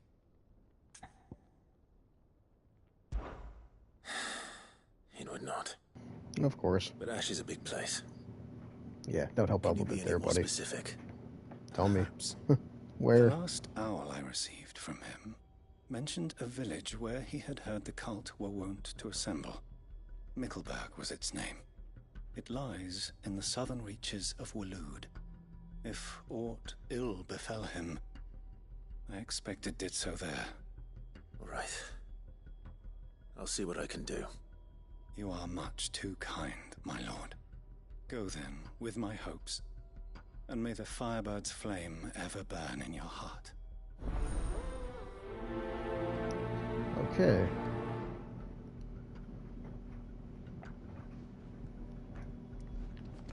Alright, by the gods. Read the Three's Company. Well, let's go to Buckload.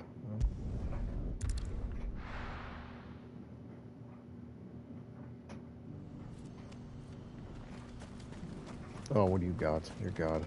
What are you looking for? I got 14 grand anyway, so. Hey, Gilbert Smart. Alright, so we're going down this way. On you. Make sure everyone. Do you see that too?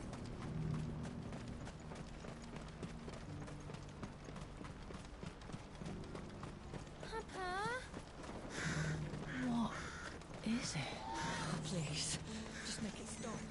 I'm scared. It's not too bad. 400 yards. Everyone's like, what's going on in the sky? We're all gonna die.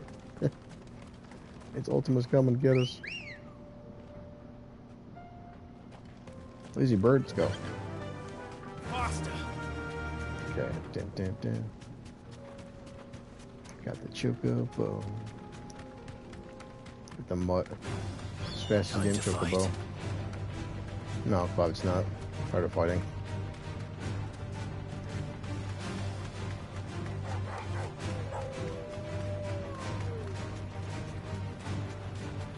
Almost there.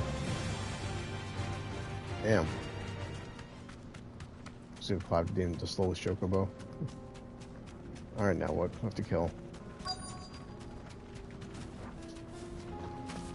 I'll slay somebody. Rutherford, can it?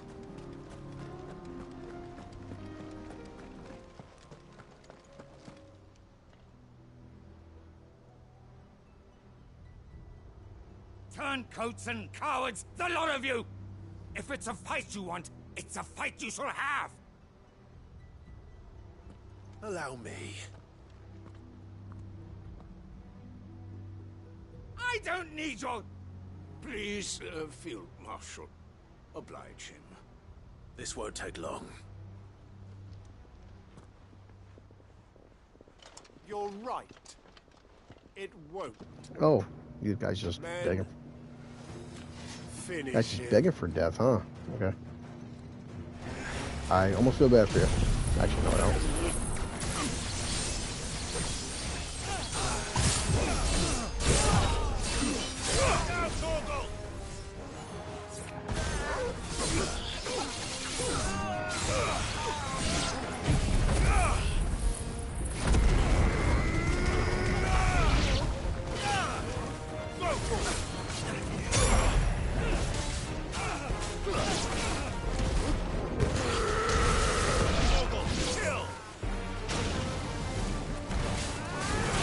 Josh was whooping his ass.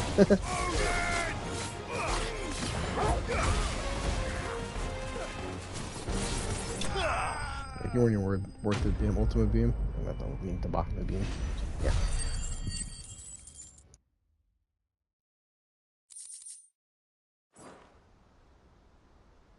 A little longer than I'd have liked.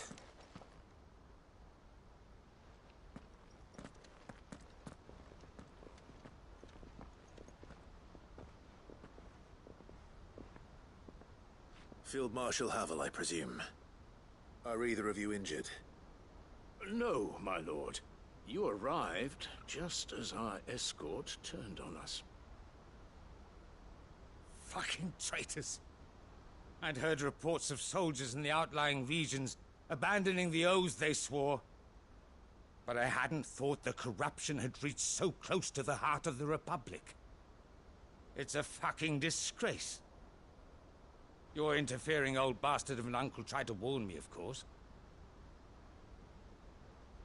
My lord Marquis. Or is Sid the Outlaw more to your liking? Call me what you want. It doesn't change who I am, or the urgency of the message I bring.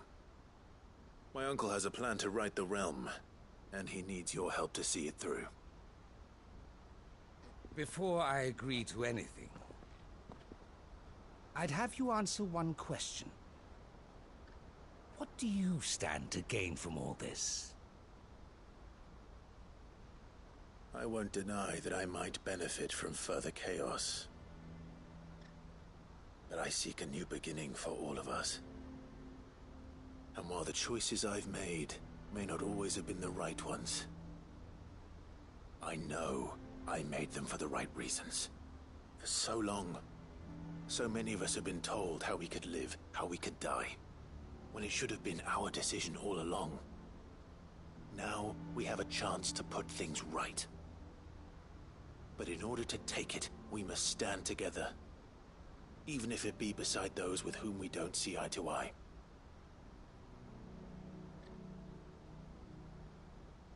Certainly not the words I expected from an outlaw. But perhaps your uncle was right. You are no ordinary outlaw. I'll never hear the end of this. All right.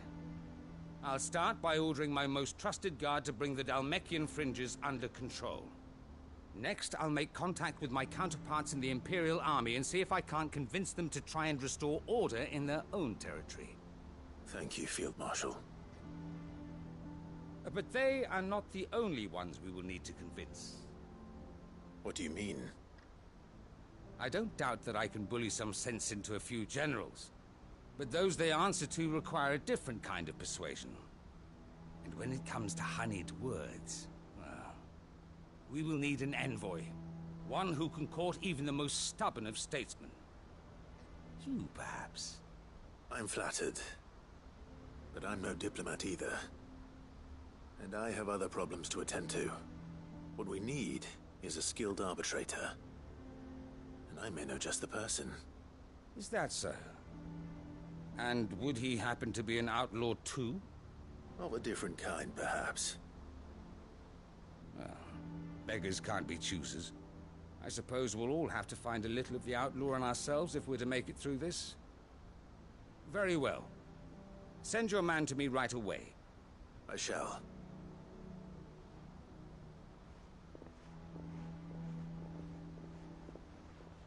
My Lord Marquis.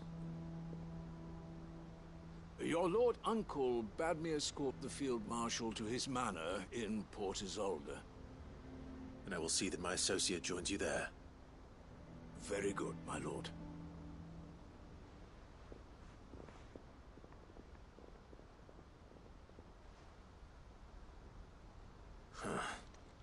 An envoy. I'm not sure I'm the man to talk anyone round. I can barely convince my brother to take his medicine. No. This is a job for someone with experience. Someone like Quentin. I hope I can convince him at least.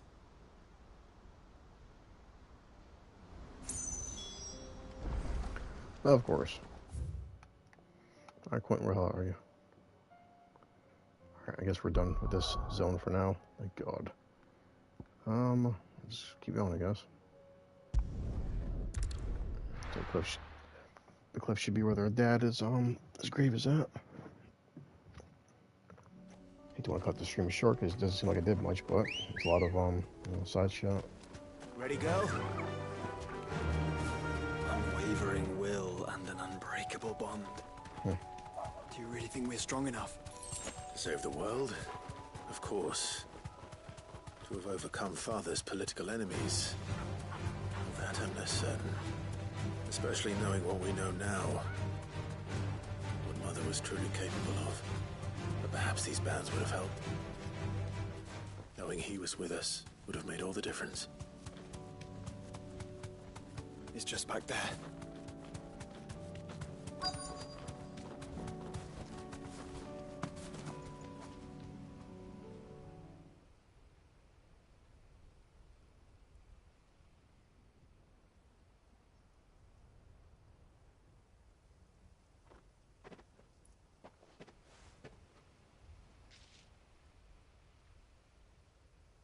Father always fought for what he believed was right. It wasn't until that night at Phoenix Gate that I realized I had never fought for anything. I always had someone else to do the fighting for me.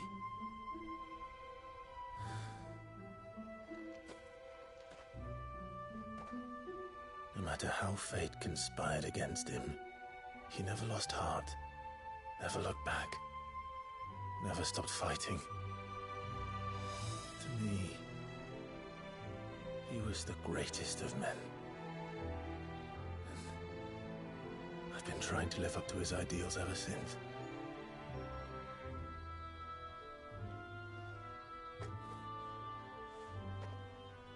We all have, Clive.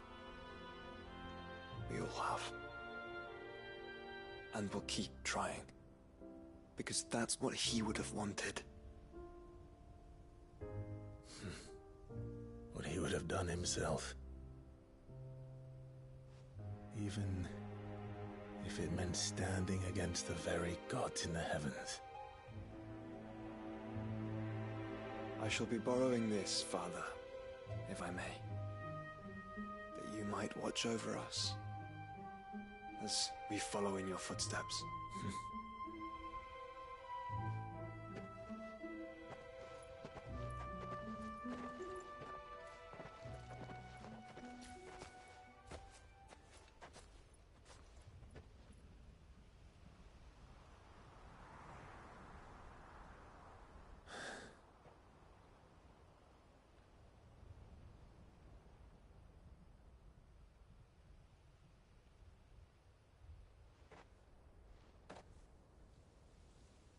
We won't lay you down.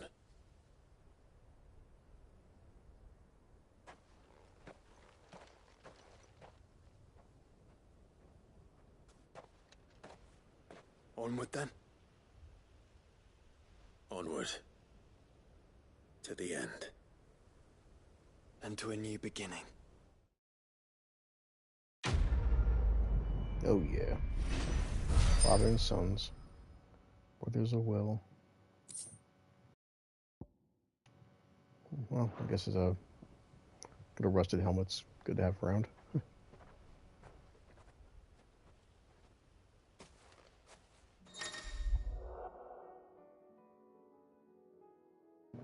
Alright, Joshua's here permanently. Yay.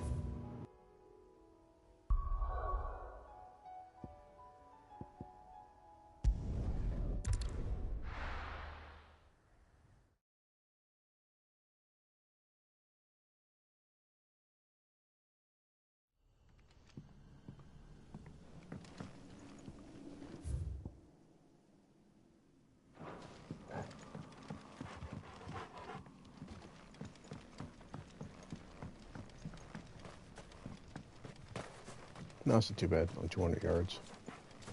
Make this shit quick. Move on.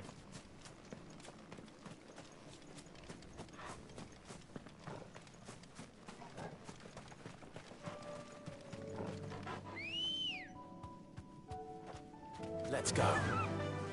Fly, Ambrosia.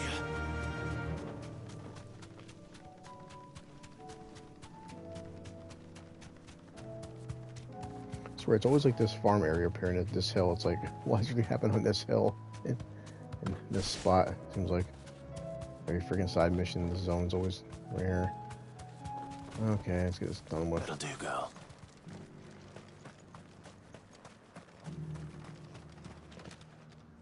Quentin, I have a proposal for you. Do you now? Something tells me you'll be asking more of me than a cask of Gotand gold. Go on then. Propose.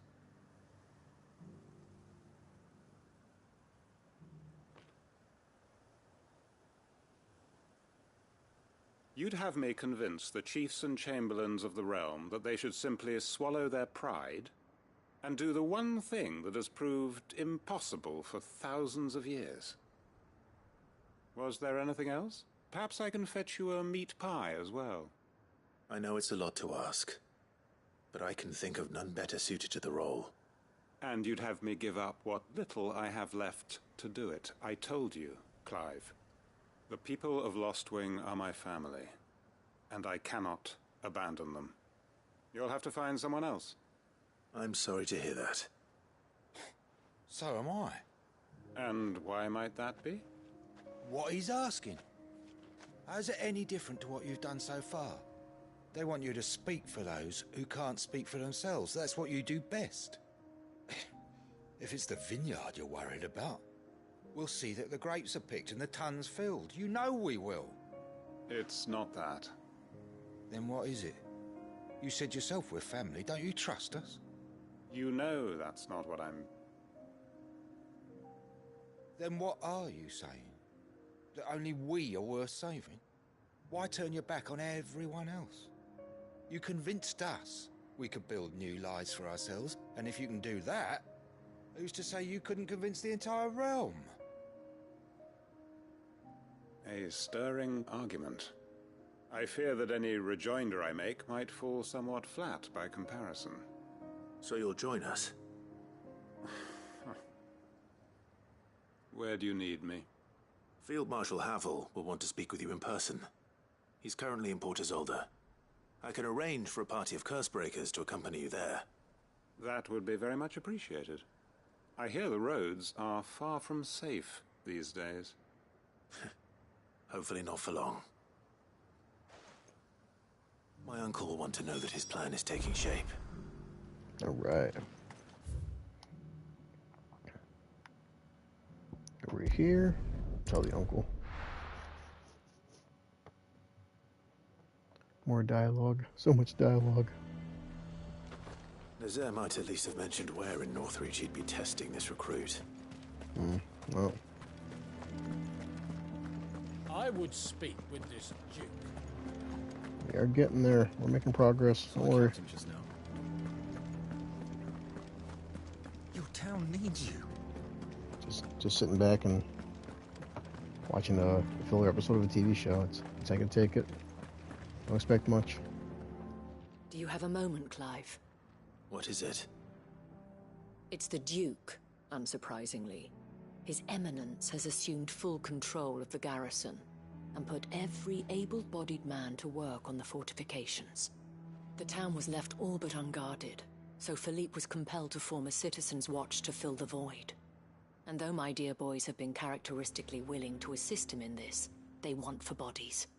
So I was wondering if you would lend them your strength, that the people of Northreach might sleep easier, if only for a few nights. Oh, gee, I wonder. Of course. Whatever you need. Thank you, Clive. What would I do without you? Philippe told me he had men stationed at... Where can I find the mistress of this establishment? Here, my lady. To whom do I have the pleasure of speaking? My name is Sabine, and it is my displeasure to be the daughter of the Duke of Oriflamme, who I understand is causing you and your town no small amount of trouble. I wish to speak to you about what might be done. Very well. Let us speak. I trust you'll forgive me, Clive. Absolutely. Our conversation can wait. Please, proceed. As you know, my father is a most overbearing and supercilious man, and I join you in objecting to his every action. Indeed, I owe you my thanks for continuing to argue against his reckless plans. Yet I fear he is not one to be swayed by reason. No. He must be made to face the consequences of his actions. And who would make him do this? I would. Myself and several other like-minded individuals. Were you to join us, we would surely have the strength to drive him from Northreach for good. Does that not seem a trifle drastic? Drastic action is precisely what is called for. Unless you are content to see your people downtrodden and dispossessed. My father would have it that citizens exist only to serve the Empire. That they should be forced to make every sacrifice to ensure her revival. But he is wrong. It is not the people who must serve the Empire, but the Empire who must serve her people. He's always been like this. Scornful of the opinions of anyone he judged beneath him. But he cannot be allowed to ride roughshod over the common folk any longer. We must fight him. By all possible means. Fight him? No. My purpose is to quell the tension in Northreach, not to stoke it. Respectfully, my lady. Our only chance of saving this town depends upon every one of us uniting against our common enemy. Your father and his followers included. While I understand your frustrations, I cling to the hope that he may yet be won round. False hope, I assure you. But I see that your mind is made up. I shall bother you no longer. If you will extend me the same courtesy, I bid you good day. She certainly has spirit. Indeed. But unfortunately for us, that spirit is only likely to harden the Duke's resolve, which may be enough to seal the fate of this town. Not that she cares. This is all about her and her father. Families. I'm sorry, where were we? Ah, yes. I was about to tell you of Philippe's plans for the town watch, but perhaps it's better that you heard them from him. I believe he's in the market, if you'd be so kind as to seek him out. Right away. It's just a pity I cannot join you. I'd like to see the two of you in action together.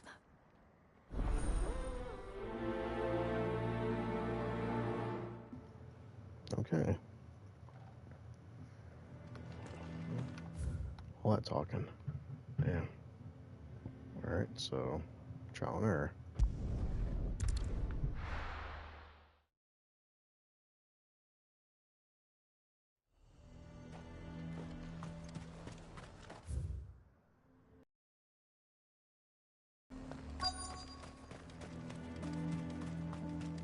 Odd nerve.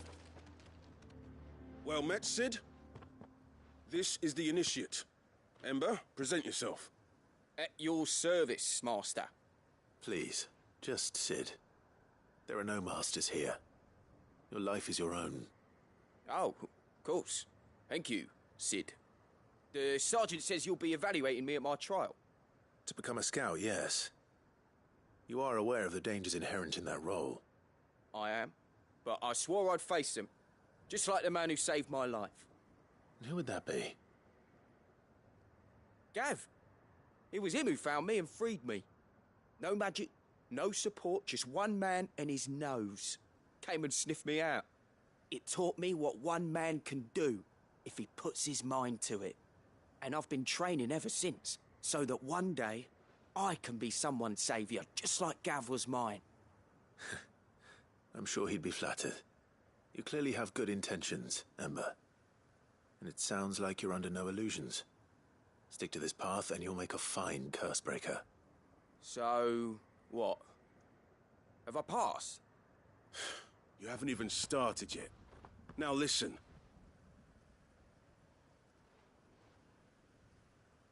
Not far from here is an Imperial lookout, Eastwatch. The guards there record all their sightings in a logbook. You are to find it and bring it here. and bring it here, right. Anything else? No. Sneaking into a heavily guarded Imperial outpost and stealing the logbook would be quite sufficient.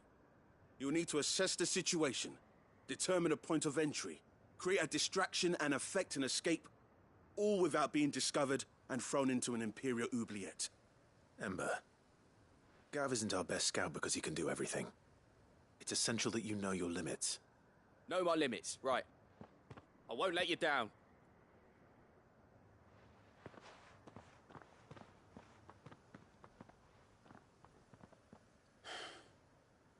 It shouldn't be as dangerous as I made out.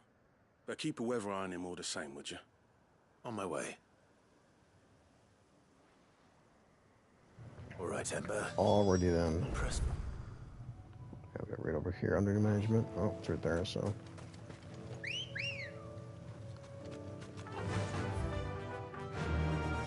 Run like the wind. So you are content to abandon the God. people to their fates? That was quick. Please, I beseech you. If you are a true son of Northreach, you must fight to defend your home. That's exactly what I am doing, milady. Or trying to, at least. The land is crawling with fiends, and someone has to keep watch. Even when our true enemy is hiding in the garrison? Fine. You're not the only able-bodied man in Northreach. Thank you so much for your help.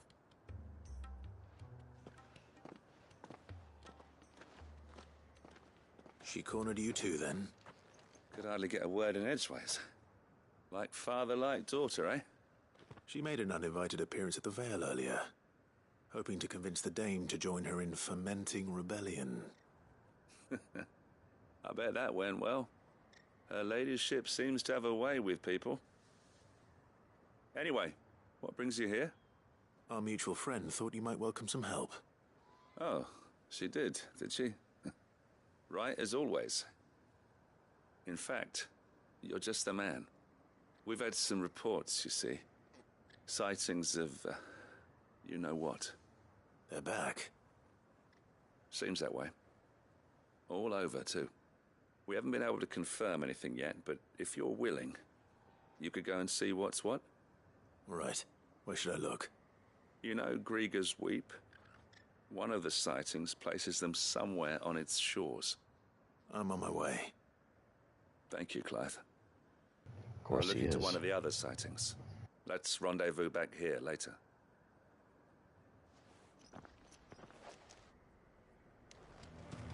Alright, so. Spoke with him. Wait for the Weeper. Should be easy. Ambrosia won't help me here. Getting burdened, that's how.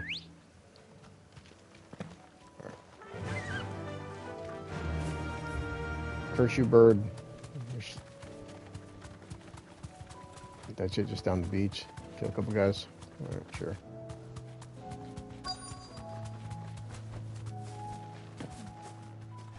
You're gonna die. Damn it. The reports were true. I need to stop them before they get to the town. Farewell. Now, Torgal!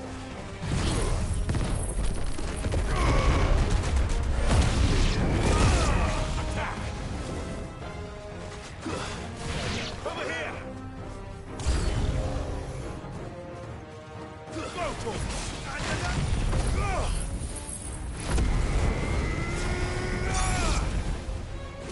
Get him!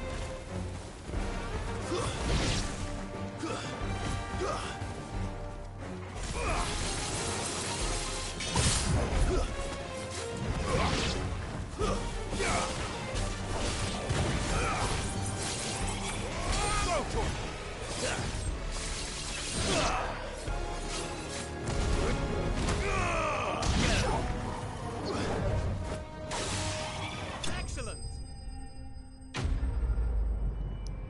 Like they had a chance.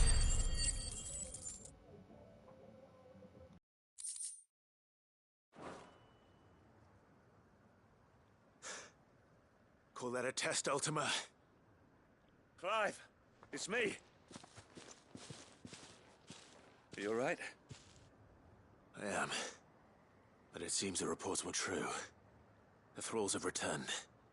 I dispatched the few that I found, though. Well, that's something, I suppose.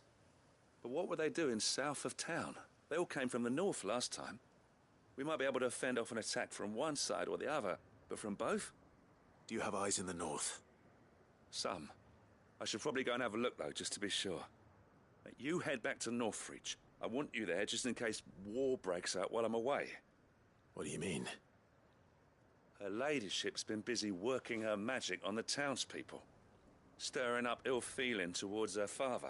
But she'll have her marching on the barracks if we're not careful. What?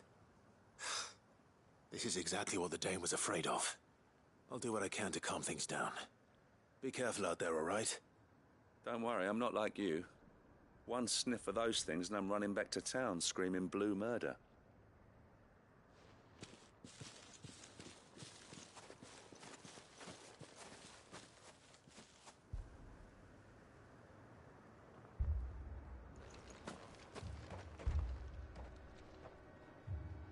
Do you not see, Father? The people of Northreach have given enough, and only a fool would ask for more. Listen to me, Sabine. Where would our people be without their country, hmm? The Empire is their sword and their shield. It is she that ensures they can live without fear. And now she teeters on the brink. Without their sword, how will the people fight? Without their shield, how will they protect their kin? Can the unarmed stand against the advancing hordes? No. But there is yet hope. A new shield, a new sword. A new empire. We can rebuild Sanbreque, just as Great Grieger wills it. Perhaps we could, Father. But we don't want to. Not if it is built on the broken backs of the people. Please, let us not quarrel in the street. You must see that no good will come of this. Our fight is not with each other, but with the threat that draws ever closer. You will hold your tongue, whore! You may have filled my daughter's head with your heresy, but I will not be corrupted. Corrupted? Your daughter's opinions are her own, as you would know if you had ever deigned to listen to her. At least I hope they are your opinions, and not posturing born of a family feud. Northreach deserves better than that. Northreach deserves better than you, Carla. Yes, I know who you are. The slut of Twinside who bedded a Brandit. Blasphemy. Jealous, are you? That a woman might choose a bearer over a pious man of Grieger. Clive! I met a swarm of thralls coming south from Oriflamme. Hundreds of them. Too many to count. No. Work on the fortifications has scarcely begun. We will retreat to Caer Norvent and there make our stand. Did you hear me? That was an order! While this is but a heartfelt plea, let us make our stand here and protect our homes. Protect those that we love. Together, for Northreach!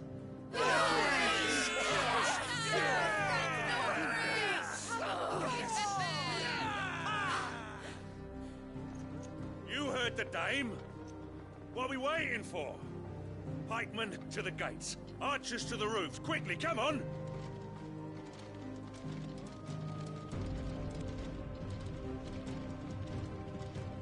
But she is but a common...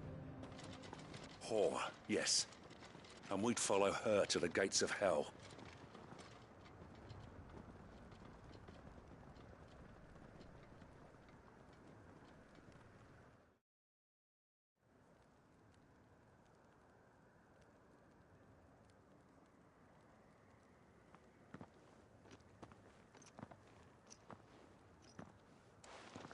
The men have their orders, and they look like following them.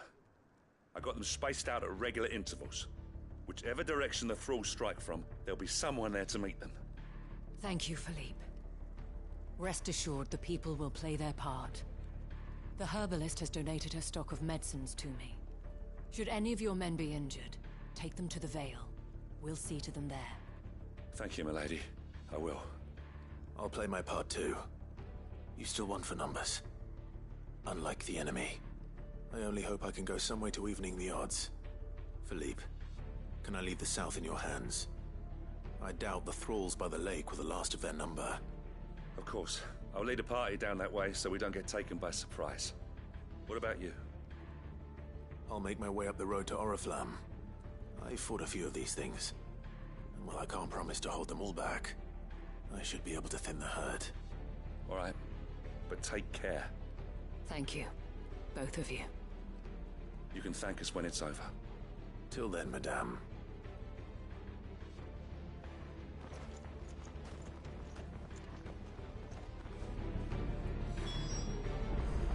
Pretty damn deep. Guess we're gonna be for Oriflamme. When the fighting begins, you can take refuge in the barracks.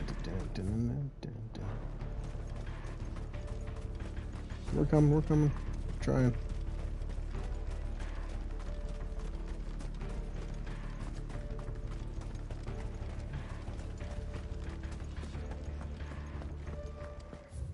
Want to kill everybody.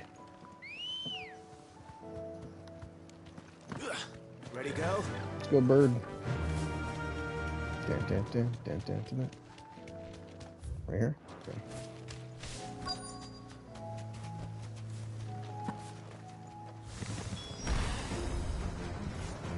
There are so many of them.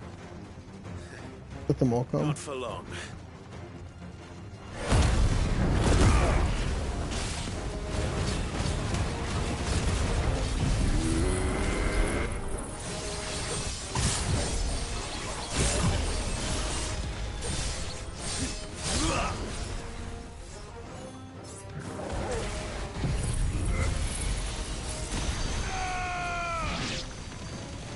It's over.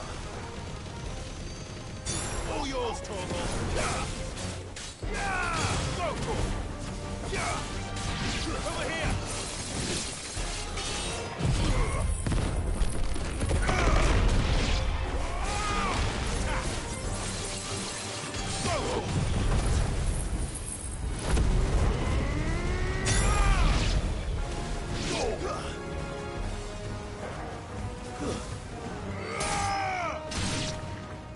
Is it over? No. It's only just begun. Oh yeah, this is a big one. Ain't too slow.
Got him.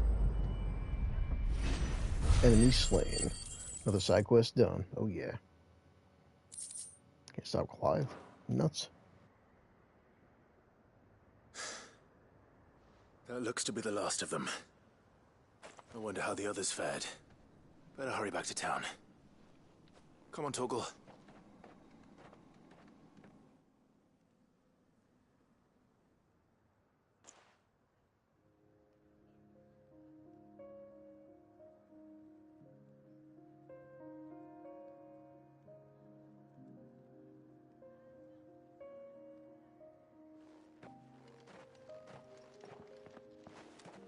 Clive, it's good to see you. And you. The road to Oriflamme is clear. How did you and your men fare? Well, we ended up fighting for our lives down by the lake. Took a few nicks, but nothing the girls of the Vale can't put right. Glad to hear it. Well, it seems we've survived. For the time being, at least. I thank you both for answering the call. You were right. And I was wrong. About everything. I had thought that the only way to unite the people was under the banner of Empire. That without a strong hand to guide them, they would drift apart. To be borne hither and yon by the eddying currents of fate. But you brought them together. Not by force, nor by the exercise of goddess-given authority, but by simply being one of them. By knowing what they feel, because you feel it yourself. Our purpose was ever the same, Your Eminence.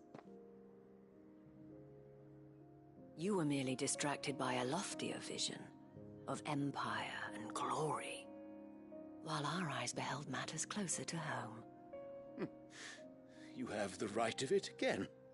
As did you, Sabine. His Radiance said it himself. Sanbreque is naught without her citizens. I forgot that. And I am sorry. I'm sorry too, Father. I should never have taken things so far. I only wanted you to understand how the people felt. How I felt. But my anger got the better of me. Do not blame yourself, my dear. This was my doing. I should have listened to you. To all of you. Your Eminence, your Ladyship, I do not doubt that you came here with the best of intentions. But I believe the same could be said of us all. We all want safety, security, prosperity. Not just for Northreach, but for the entire realm. And we may yet achieve it. If only we work together. Will you join us in this? Yes. We shall. Thank you, Your Eminence. Now that that is settled, I must go and see to the wounded. The Vale's doors are always open to any soldier in need of relief.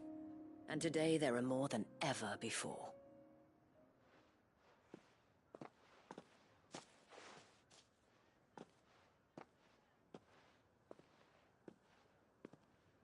Madame Isabel is a rare soul indeed. In these dark times, I see that it is not men like me who should lead the realm, but women like her. You're right. If only I'd listened to her when I had the chance. Forgive me for saying so, milady, but you still do. The Dame said it herself. We can turn things around. We just have to work together. And that goes for you, too. You're one of us now. One of you? Well said, Captain. Let this be a new beginning. Not only for Sanbreque, but for us. Well, since there's nothing more to be done here, I should see if Isabel needs any help moving the wounded.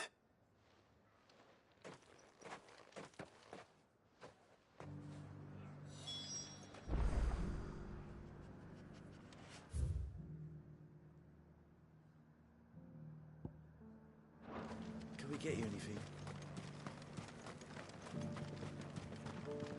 Okay, so let's just come right over around to the left. We should be good to go.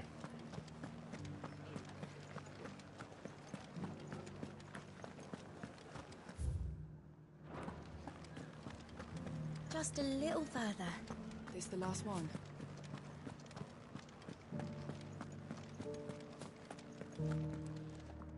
How goes the treatment of the wounded? I'd be happy to man one end of a stretcher if it would help. You've helped quite enough for one day, Clive. Thank you. Don't mention it. Oh, but I must. After all you've done for this town, it is the very least you deserve. Tell me, if Northreach had fallen, what would you have done? A woman of your means could find a home anywhere in the realm, but I sense you would rather have died here. It's a long story. For you, madame, I have all the time in the world.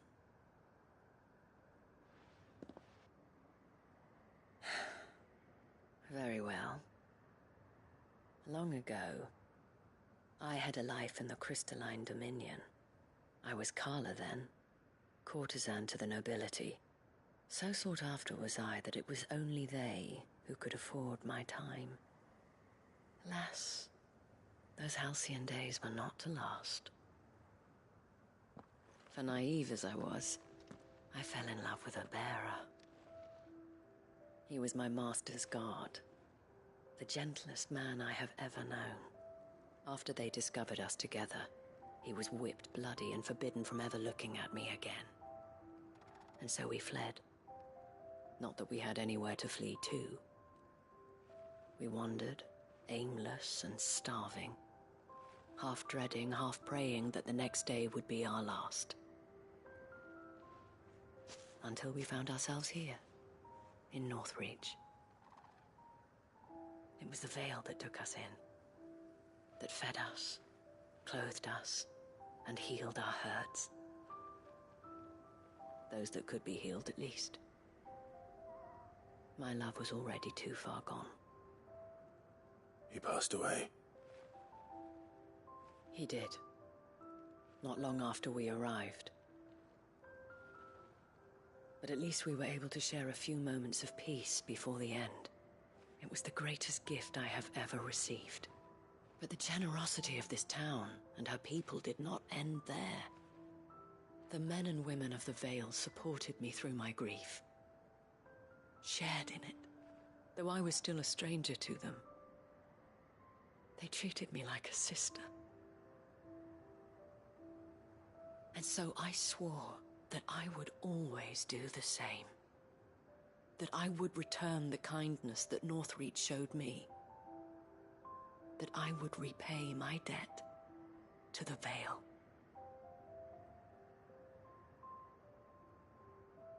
Thank you, Isabel, for sharing this with me.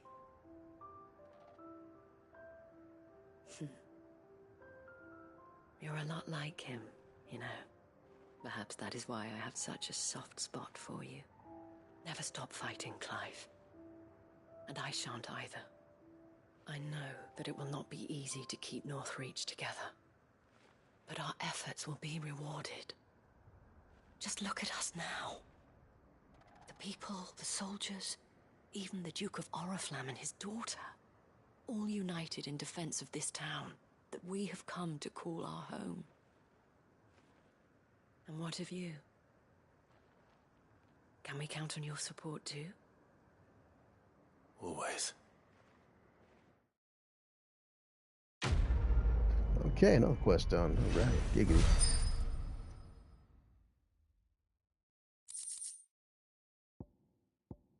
And more stuff for Class Chambers. Awesome. I'm happy.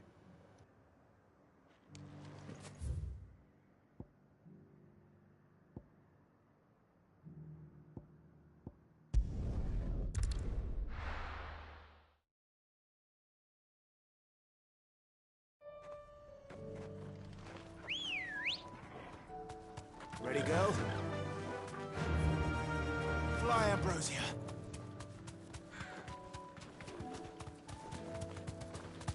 Okay, at least we're making progress. Every side quest is just one more to completion. So. This might take a while. I'll get my way. My time. These are clean kills. Perhaps young Ember really is right. Oh boy. Or maybe not. Of course. Ah! What are you screaming for? Damn it. Ember, draw your sword! I can't! Then run! Of course, Clive's gotta do it. If you want him, you'll have to go through me.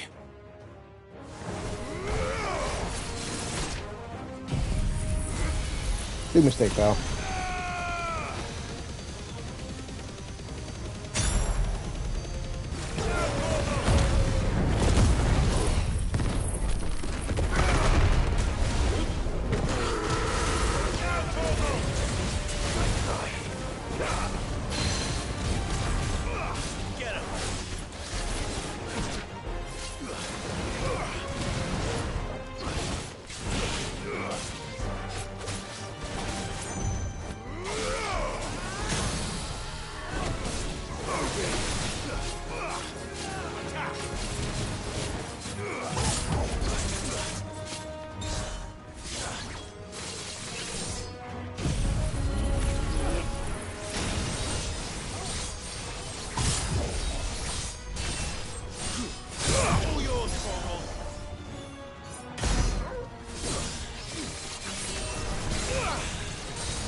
Too easy. Dirty little mini dragon. What are you dead for?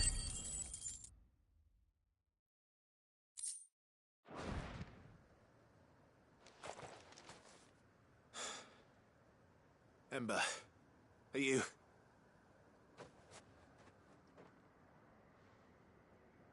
Gone. Of course. Scouts really are a rare breed. Back to Northreach it is then.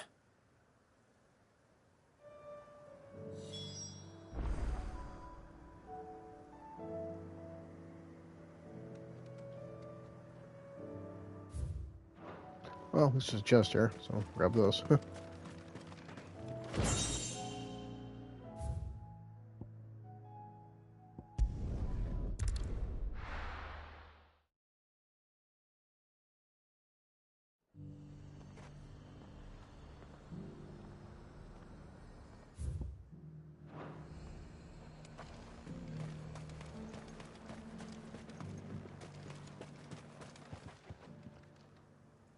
I didn't expect you back so soon.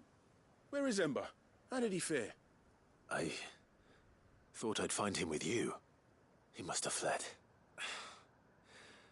I followed him to Eastwatch, where I found him being set upon by a wild Avis. He was just standing there. Didn't even draw his sword. I had to step in and take care of things. But by the time I had, he was nowhere to be seen. I assumed he'd set off in your direction, but apparently not. Oh, I'm sorry, Sid. I knew the boy had a nervous streak, but he seemed like... The right man for the job? I believe this is the logbook you tasked me with retrieving. Eh? How did you... Don't you tell me you breached the tower while Sid was busy saving your skin. What? Wasn't that what you asked me to do? To bring the thing back without getting caught? He has you then, as heir. And he did it all on his own. But Sid, he did what he thought was best. And now I have to decide whether I agree. Of course. We'll await your evaluation back at the hideaway. Don't you leave my sight. Yes, Sergeant.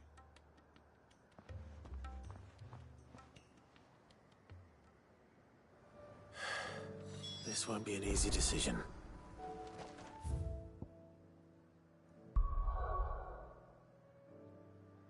Okay, well, that's done. Shit, no, that's not the wrong button. Let's see what else we got here. Of course, over here. Let's go.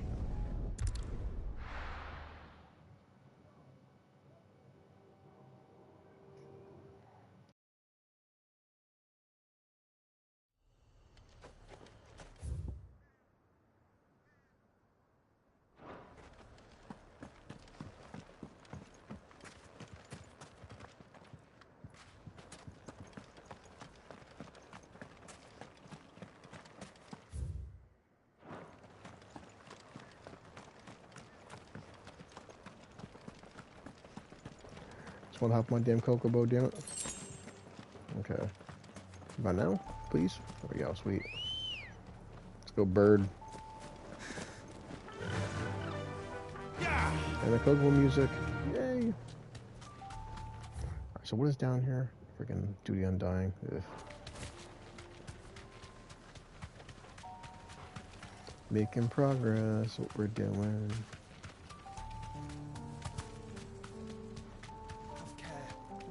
Dirty spoilers, Gar.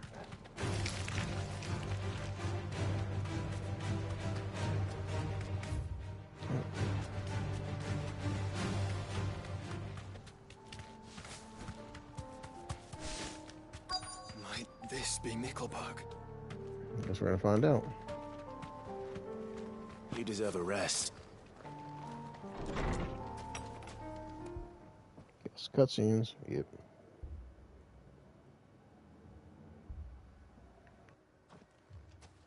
These people aren't turned. And the village seems safe enough at least.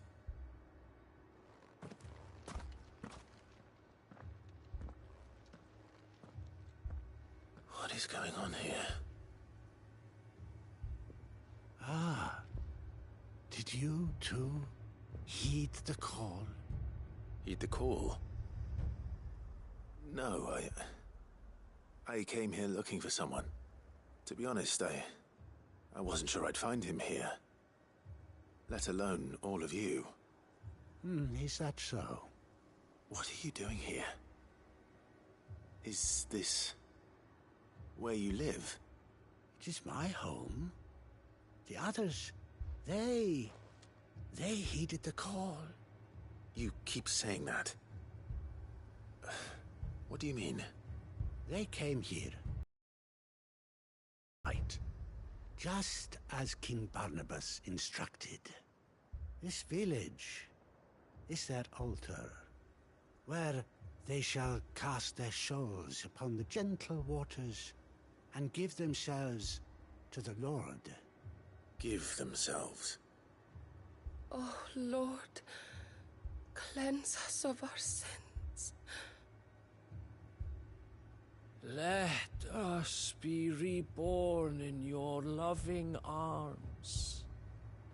Free us from the torment of this mortal realm. They want to be saved. Forgive me, but did another foreigner like me come here? He was probably wearing a cowl. You mean the traveler from Stone? Yes. He's staying at my house, toward the rear of the village. Thank you. If you don't mind, I'll go and greet him. They seek the same salvation Barnabas did. At least the third chair still lives. Let's go and find him. Okay, let's go find out her.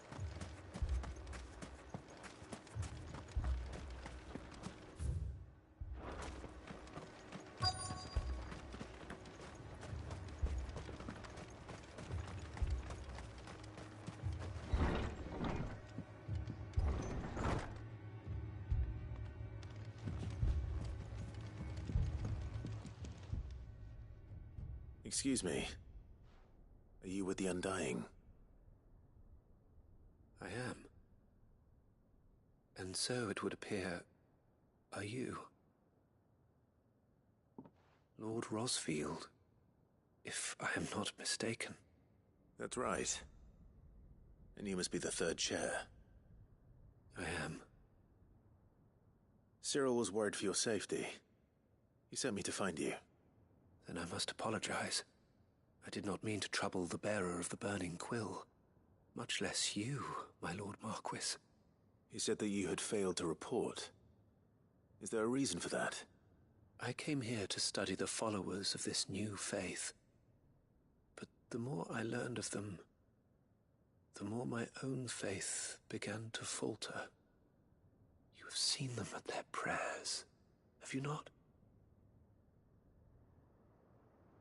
They devote themselves to the veneration of their Lord with a fervor I have never seen before. praying night and day that they might be rid of their wicked wills and reborn in their Saviour's light. Not that they might be granted respite from their worldly woes, but so that they might continue to serve him. Serve him with all of their beings.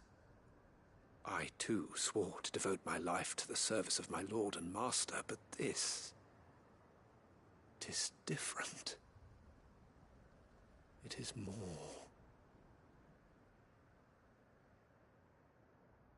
And so I would see it through to the end. See these people safe, that they might achieve their dream.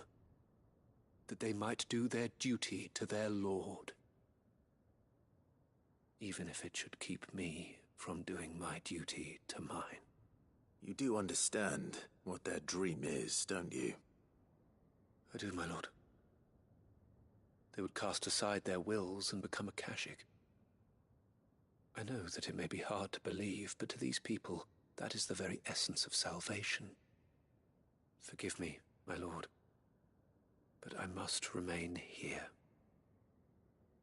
If you are to return to Master Cyril, I would consider it a great... Did you hear that, my lord? Something is happening. I'll go and find out what. Stay here.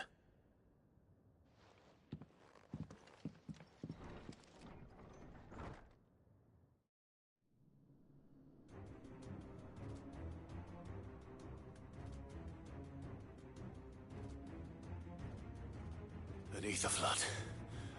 Oh no.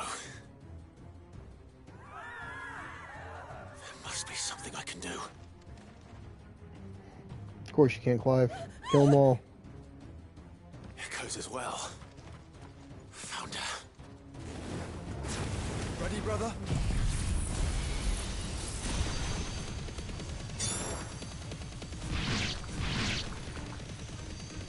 Ready. Attack! Go for it!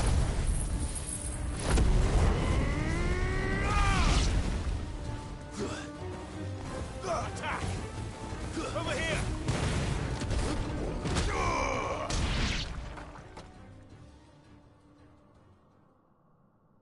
Oh, that was pretty simple. What now? Oh yeah, just bring it. Come on.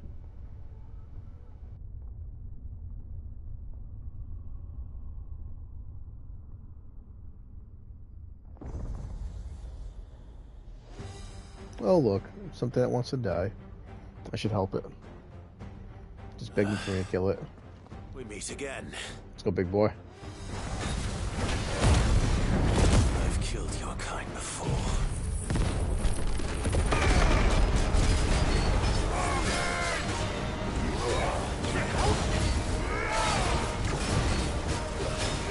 Get him!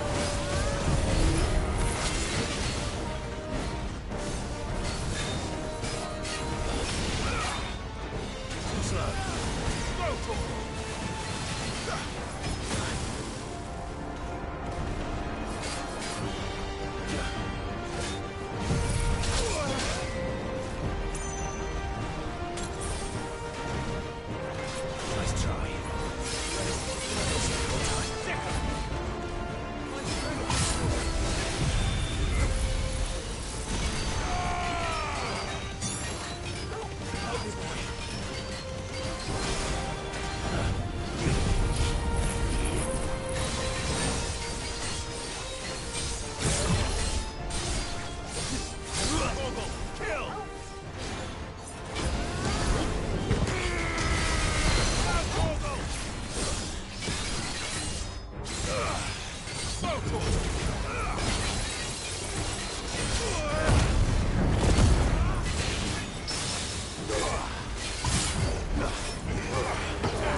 Got him.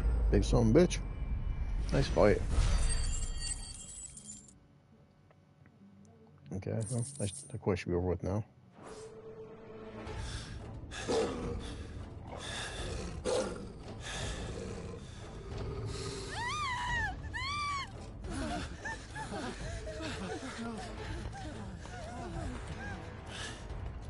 Damn it.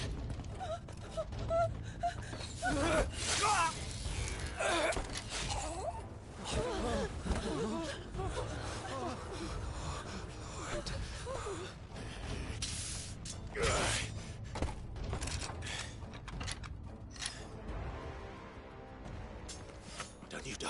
Come on, speak to me.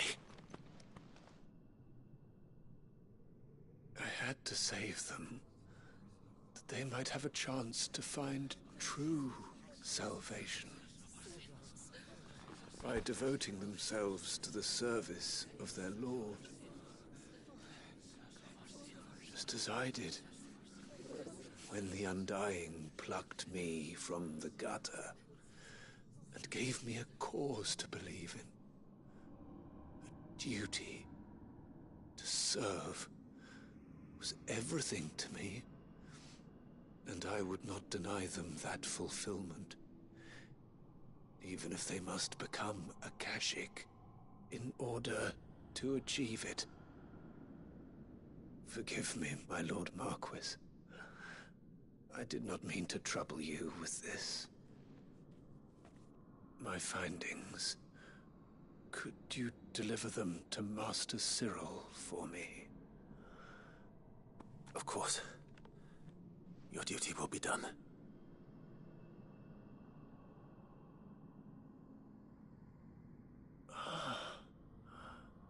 Look, my lord. They are saved.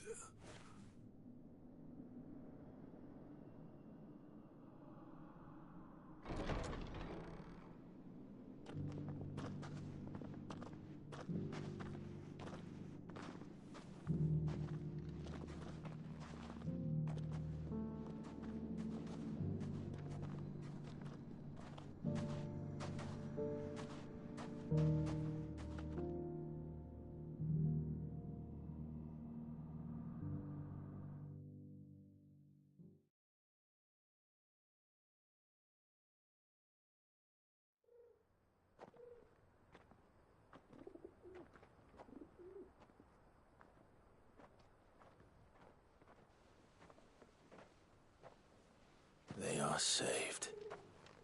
Found her. I should get this report to Cyril.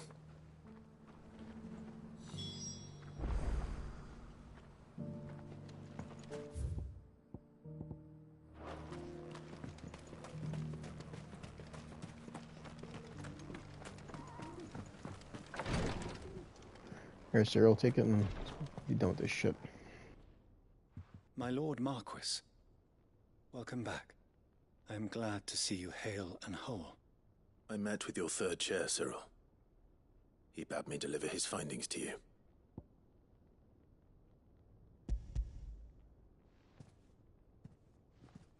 Thank you, my lord. He remained in Ash? He died protecting the villagers from an echo. I buried him in Mickelberg. I'm sorry that I couldn't save him.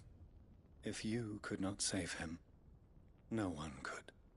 The villagers, they were believers in this savior cult.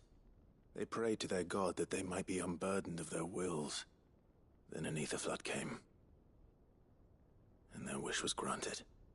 Your brother sacrificed himself that they might live, even knowing that that life was death by another name. Then he perished defending liberty. A hero's end.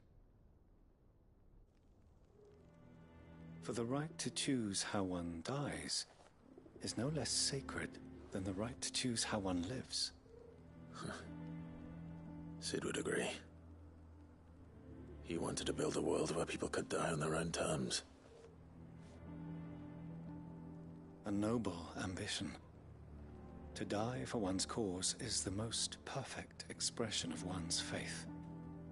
It matters not how misguided others might judge one's decision to be, only that the decision is one's own. We live according to the teachings of our order. We believe in them, we protect them, and yes, we die for them. For better or worse, that is our creed.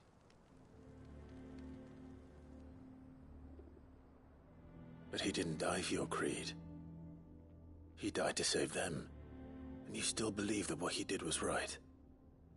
I believe that he believed it was. We of the Undying but willing servants. And this was his will. The ultimate expression of it. All right. I'd like to know this man's name, Cyril. To know the names of all the Undying who've fallen in the line of duty. They died serving my house. It's only right that I remember them. That is my duty. Of course. I shall fetch the Book of Martyrs at once. My lord, it has been, and shall ever be, the greatest honor of my life to serve House Rosfield. Though our duties may differ, yours is no less important. I pray with all my heart for your success. And were they here, I have no doubt but that every one of my fallen brothers and sisters would feel the same.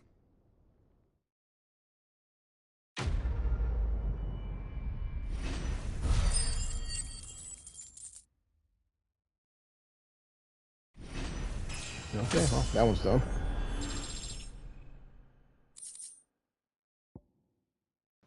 Cool, more sounding boards. I'm so happy.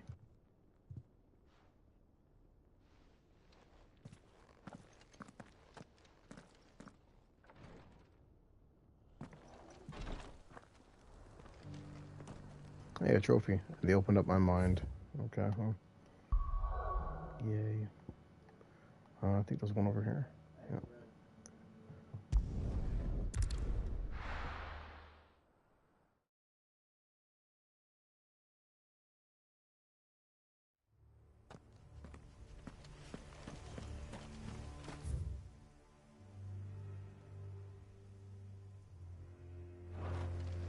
I'm gonna scrub up the stairs first then.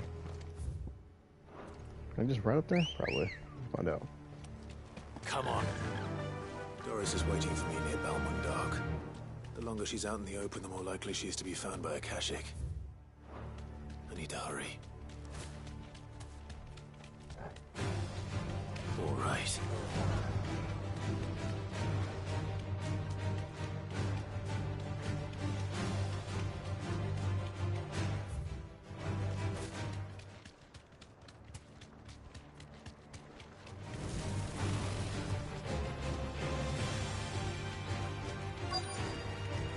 I can walk from here.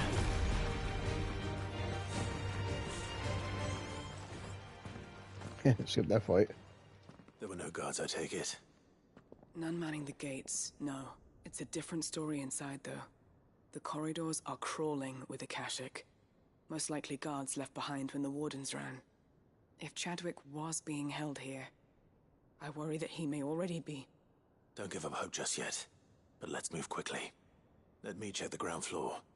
The ether stick is there. Then I'll search the upper level. Good luck, Sid. Stay safe.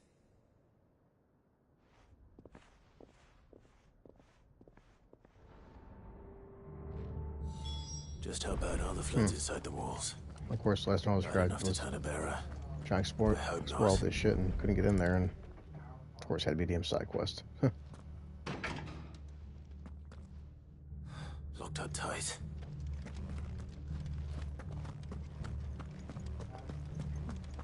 Yeah, it's one weird things where gameplay-wise, I mean, I get from a game standpoint of view, like, oh, the gate's locked. Like, yeah, well, he's you know, I mean, Joshua our dominance and all.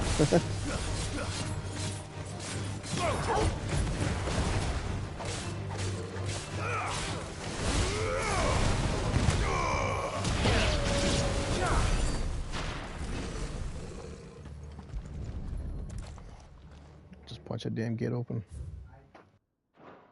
So this place was no ordinary prison. And I doubt they'll have taken the creature with them when they fled.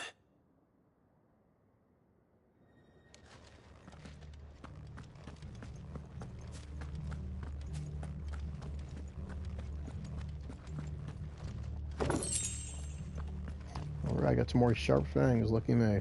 Ugh. Okay, what else wants to die? Oh, you guys okay?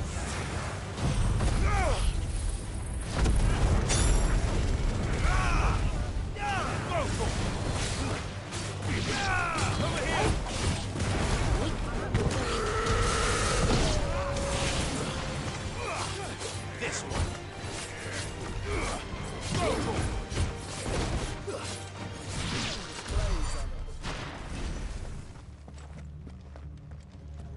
Have care. Caution, brother. No sign of any bearers yet. I hope you have better luck downstairs.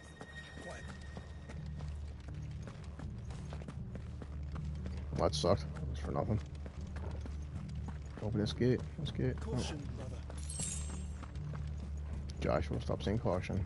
We are gods. Come on.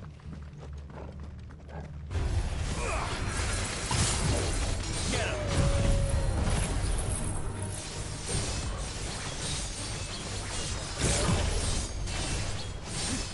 Your trouble.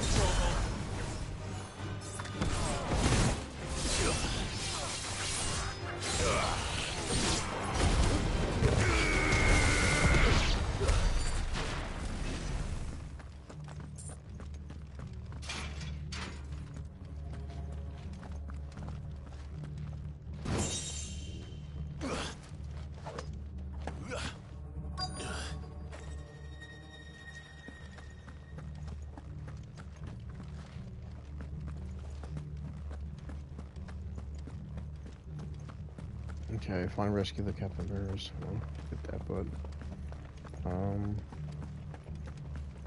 Keep going this way then? Got some. Oh, there we go. More things to kill.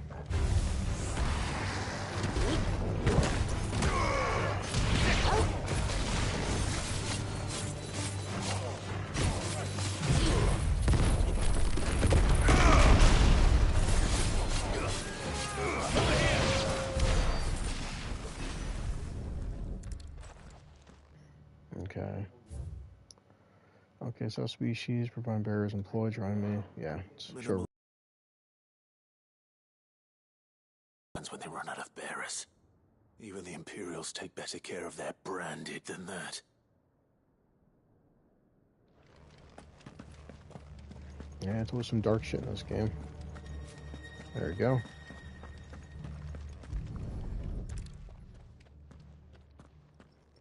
I feel like reading it, Clive would just narrate. Okay, the Kuza beast feeding, so yeah, basically they're probably feeding the people. Feeding bearers to it. That's what I thought. This is even worse than I'd feared. How predictable. Nothing but a Kashyyyk down here. Hopefully things are looking better My upstairs. God, they're feeding. I should go and see how Doris is getting on. They're feeding people to it. Bastards. What kind of sick monsters are you? But they're bears. They're not really people. Like, yeah, they are, you pricks. Boy, the way you treat bears in this game. Okay, there we go. There you go. What's going on, Doris? No luck downstairs. But I did find out that this place was more than just a prison. Something far more sinister was happening here. I know. I've been reading some of these documents and it can't be true, can it? Bearers die every day in service of their masters, but this is so much worse. Pitting bearers against a wild beast armed with nothing but their wits? And all in order to bring about more death. And not just those who could fight, but the elderly, children even. And those who wouldn't or couldn't were disposed of. Whatever that means. I'm afraid it means they were fed to the monstrosity they kept here. Then we're too late. And I was a fool to bring you here. Don't say that. Did you find anything else? A key. But it doesn't fit any of the locks on this floor. Perhaps it will fit one of the doors downstairs. There's a corridor I haven't searched yet. Finish up here, then come and find me when you're ready. All right. I'll be there in a moment.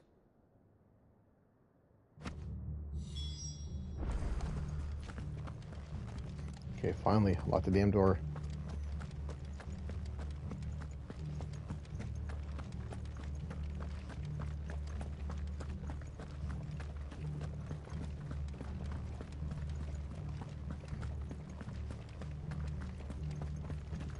Gee, I wonder if you have to fight this thing that they've been feeding.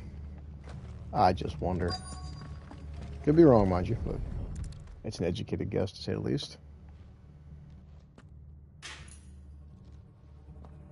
Let's see what we can find down here.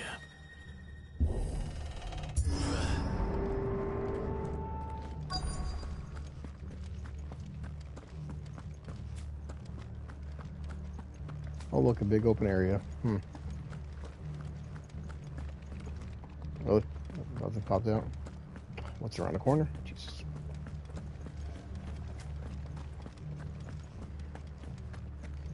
I just seen the thing jump out and attack me, you know?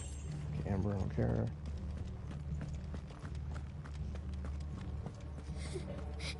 Oh, great, it's a kid crying. That's never good. Survivor. And she sounds close. Now where? Oh, okay. You saved me for last. Just a tic-tac to it. Who are you? There's no need to be afraid. Are you alone? Are there any other survivors? Some of the guards. They're still here. But something's wrong with them. Everyone else was eaten by the monster. Of course there were. Thank the Founder. It was worth our coming. But I'd rather we didn't linger. Are you ready?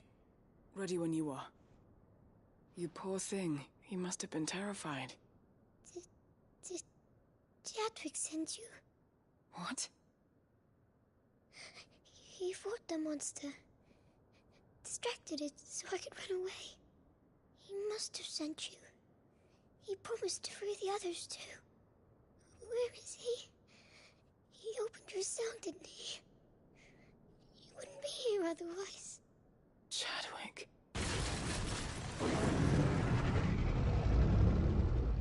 Was that?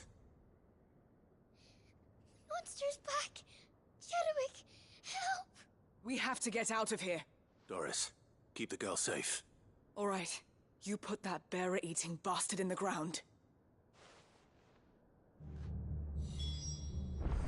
Oh, I'm going to. I can't wait. It's out there waiting for me.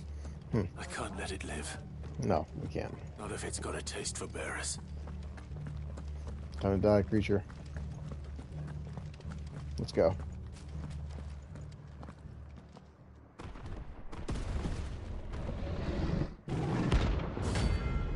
Who's a beast rank A? I've taken down worse.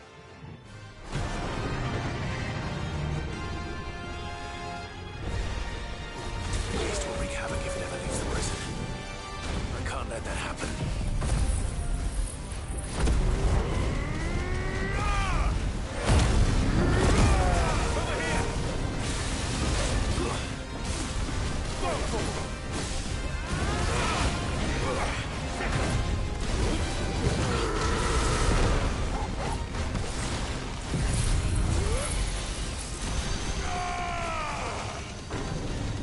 Right to the face. Look at that beam.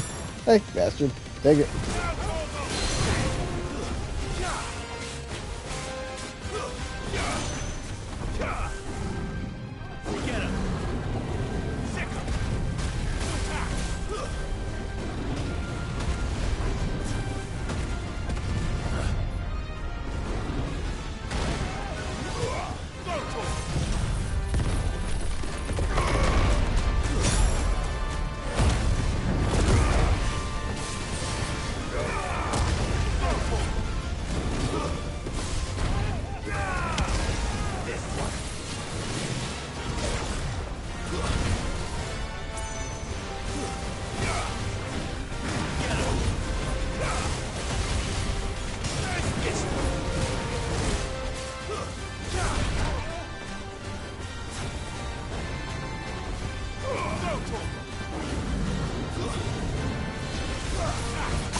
Yep, this one is dead. Look at that, pal.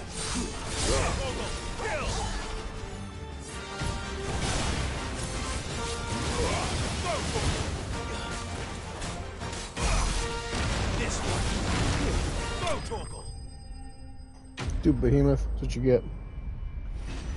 Eating bears. Are you anybody anymore, are you?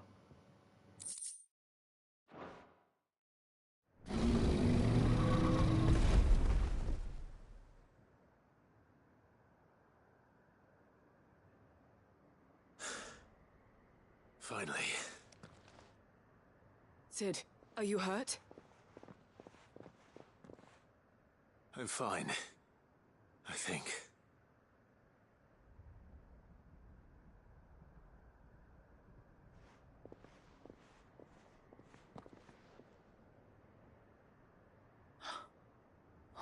No.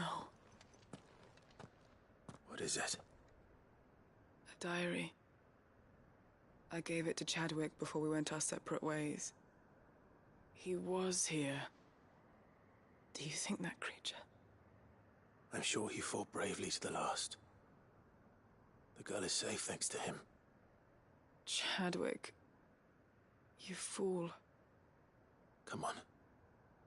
We have to get her back to the hideaway. We don't want his sacrifice to have been in vain. No. Of course not. I'll see that she's looked after from now on. It's the least I can do.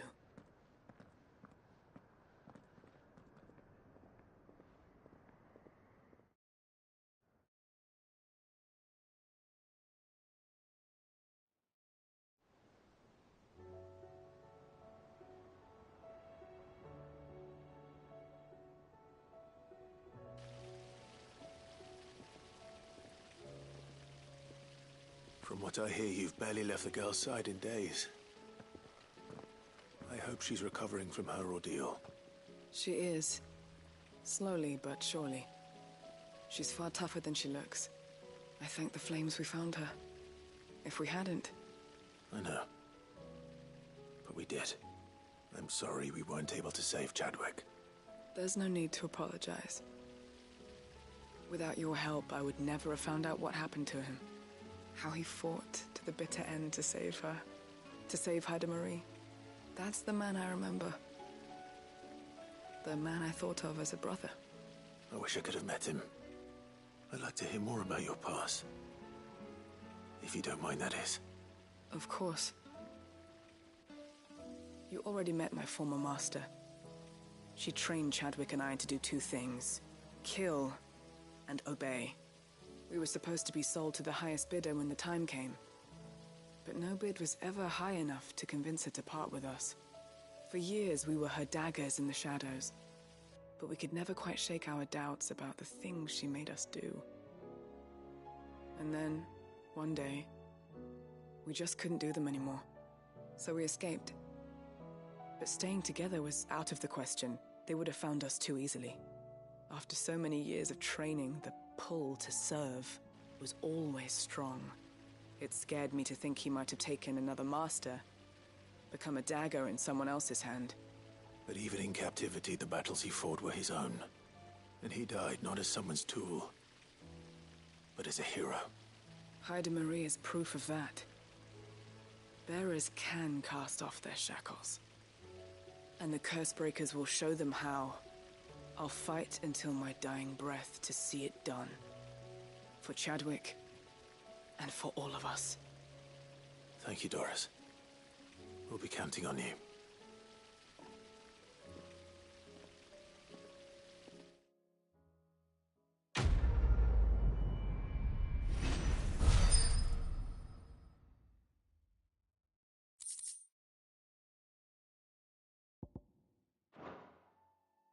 Okay.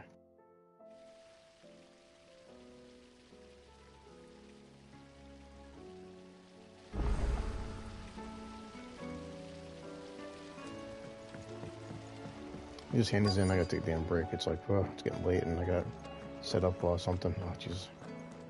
Of course, Grown needs something. All right, Sid. Hurry up. Come to buy us around, have you? Only if you earn it. Mid needs a piece of light but durable bone for her next project. You've encountered your share of beasts on your travels across the realm. Any ideas? Most bones are the same. Whack 'em hard enough and they'll break. If it's durability you're looking for, shell will serve you better. You know what an adamantus is? I do. And I know to give them a wide berth. Will any old adamantus do? Well, with shell, the older the harder. There's a rumour of an ancient adamantus down in Karava, near Old Bidza, or what's left of the village anyway. But don't expect to make quick work of the bastard. There's a reason it's lived as long as it has. I'll keep that in mind. Thank you.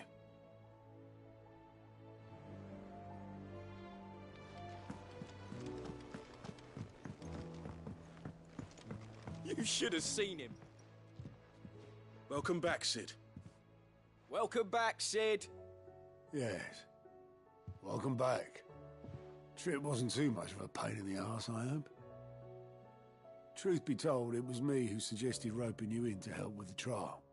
But from what I hear, things didn't go quite as planned. No, they most certainly did not. Ember lost his nerve in the face of a beast of prey, but he didn't lose heart. He pressed on. That's true. And he achieved his aim. And is that not what we ask of our scouts? Indeed it is.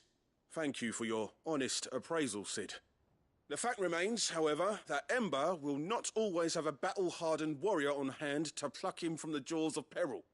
All I have gleaned from this trial is that without someone watching his back, Ember is little more than a liability. Wait, Sergeant. Ember still has much to learn, it's true. And this time he was found wanting. But I'd say he's due a second chance, nonetheless. After all, he did do as you asked. With a bit of hard work, any hand can be made to hold a blade, and any mind can conquer its fears. But a scout's nose is different. You've either got one, or you ain't. And by sniffing out that log, young Ember here has shown he has a conk and a half. Wouldn't do to waste it now, would it? Fine. One more chance. I'll do whatever you ask. I'll spend my days and nights in the pit if I have to. I'll show you. Just you wait. Daft as a brush, that one. But his heart's in the right place. Just like someone else we know. And if you ask me, we've been leaning on him for far too long. That time the Cursebreakers took some of the weight off his shoulders, I reckon. It couldn't hurt. Just don't tell Gav I said so, will you? I won't have him thinking he's been hard done by. Next thing you know, he'll be asking for a day off. Chance would be a fine thing. Back to work. Forgive me, Sid. This did not play out as I expected. Things really do these days. But that's why we need men like Ember more than ever. Men who can make the best out of a bad situation. Remember that. I will, Sid. Thank you.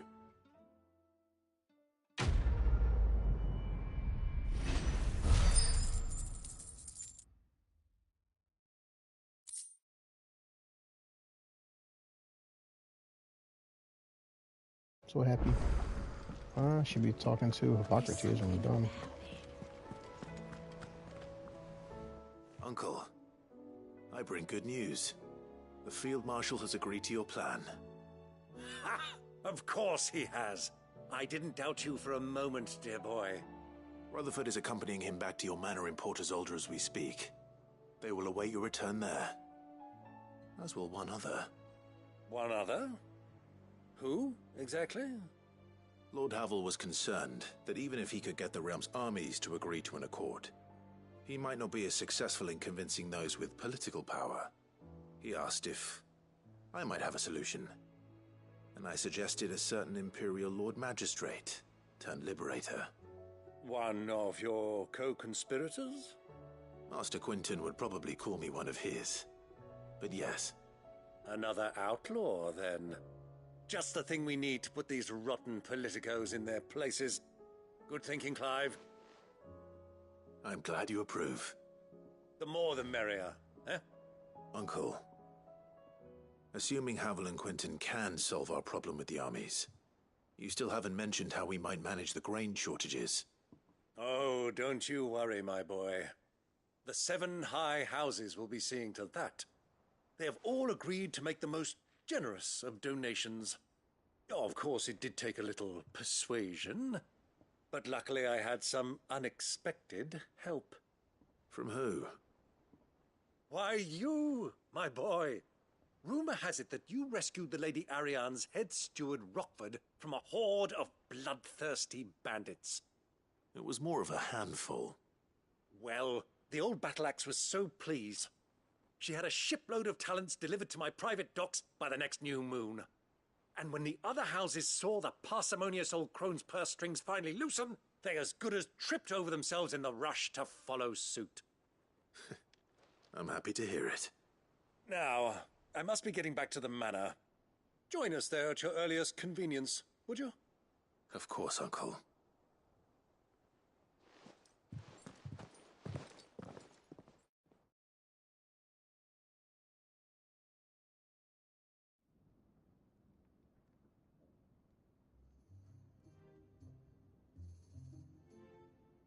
And how, pray tell, will we get that grain to the capital if the roads are still overrun with Akashic? You'll find another bloody road. I only have so many men, and I'm not about to send them headlong into an ether flood. That is, unless you'd have them turn as well. Well, I'd certainly eat less. Says the man with a belly bigger than a band of curls. My soldiers actually need their rations. Without any food to keep them going, they'll be dead even before you've sent them on your fool's errand. If I may, gentlemen, perhaps I might suggest an alternative approach. Though supply routes are indeed disrupted, there is no shortage of ships. Indeed, they bob away in every bay from here to Randalar, awaiting a safe haven. Allow them to make port and fill their bellies full of grain. And once those who crowd the cities are fed, ferry the displaced back to the countryside to work the fallow fields. But I'm sure that you wish to continue your discussion. Forgive the interruption. 2 such firm friends as yourselves need no help from the likes of me. Rutherford spoke fondly of the great bond between you. Us? Friends? I can't stand the man! Clive, I'm beginning to question the quality of the company you keep.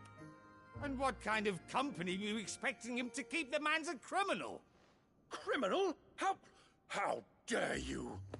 You are not fit to breathe the same air as this fine, upstanding young gentleman. Upstanding? He calls himself Sid the Bloody Outlaw! Once more onto the breach.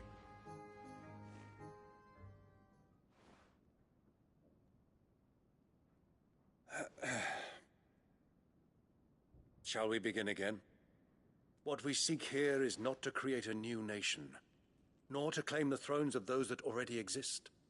We wish simply to bring stability to the realm that mankind might weather the current storm.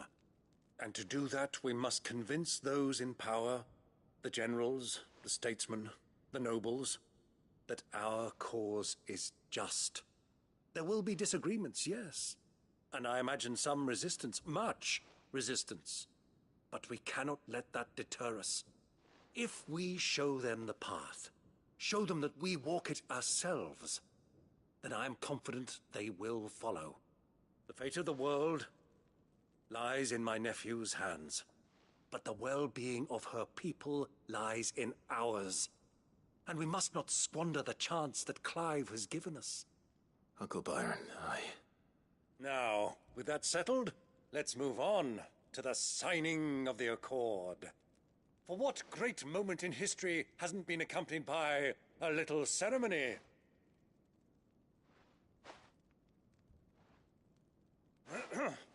Citizens of Valisthea, I present to you the Tri-Unity.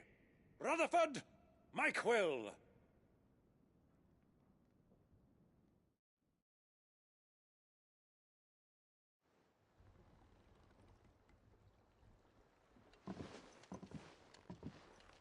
Well, my boy, the stage is set. That it is. This is the role you were born for. Now I ask only that you trust in the talents of your supporting cast. We shall play our parts to the best of our abilities, that you might have the opportunity to shine. The realm needs its Sir Crandall. And there is no better Crandall than you, Clive. I want you to keep this signed accord as proof of our faith in you. I will. Thank you, Uncle.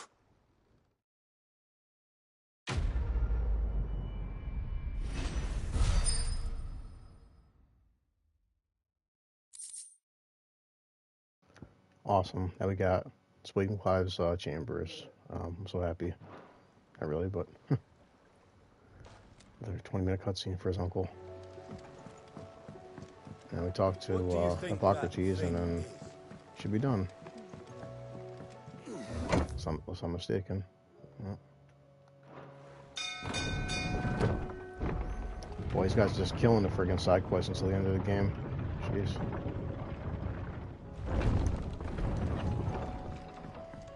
Alright, I am just, love this game and all, but I had enough for one night. Sorry, I hear a dog in the background. Save. Yeah.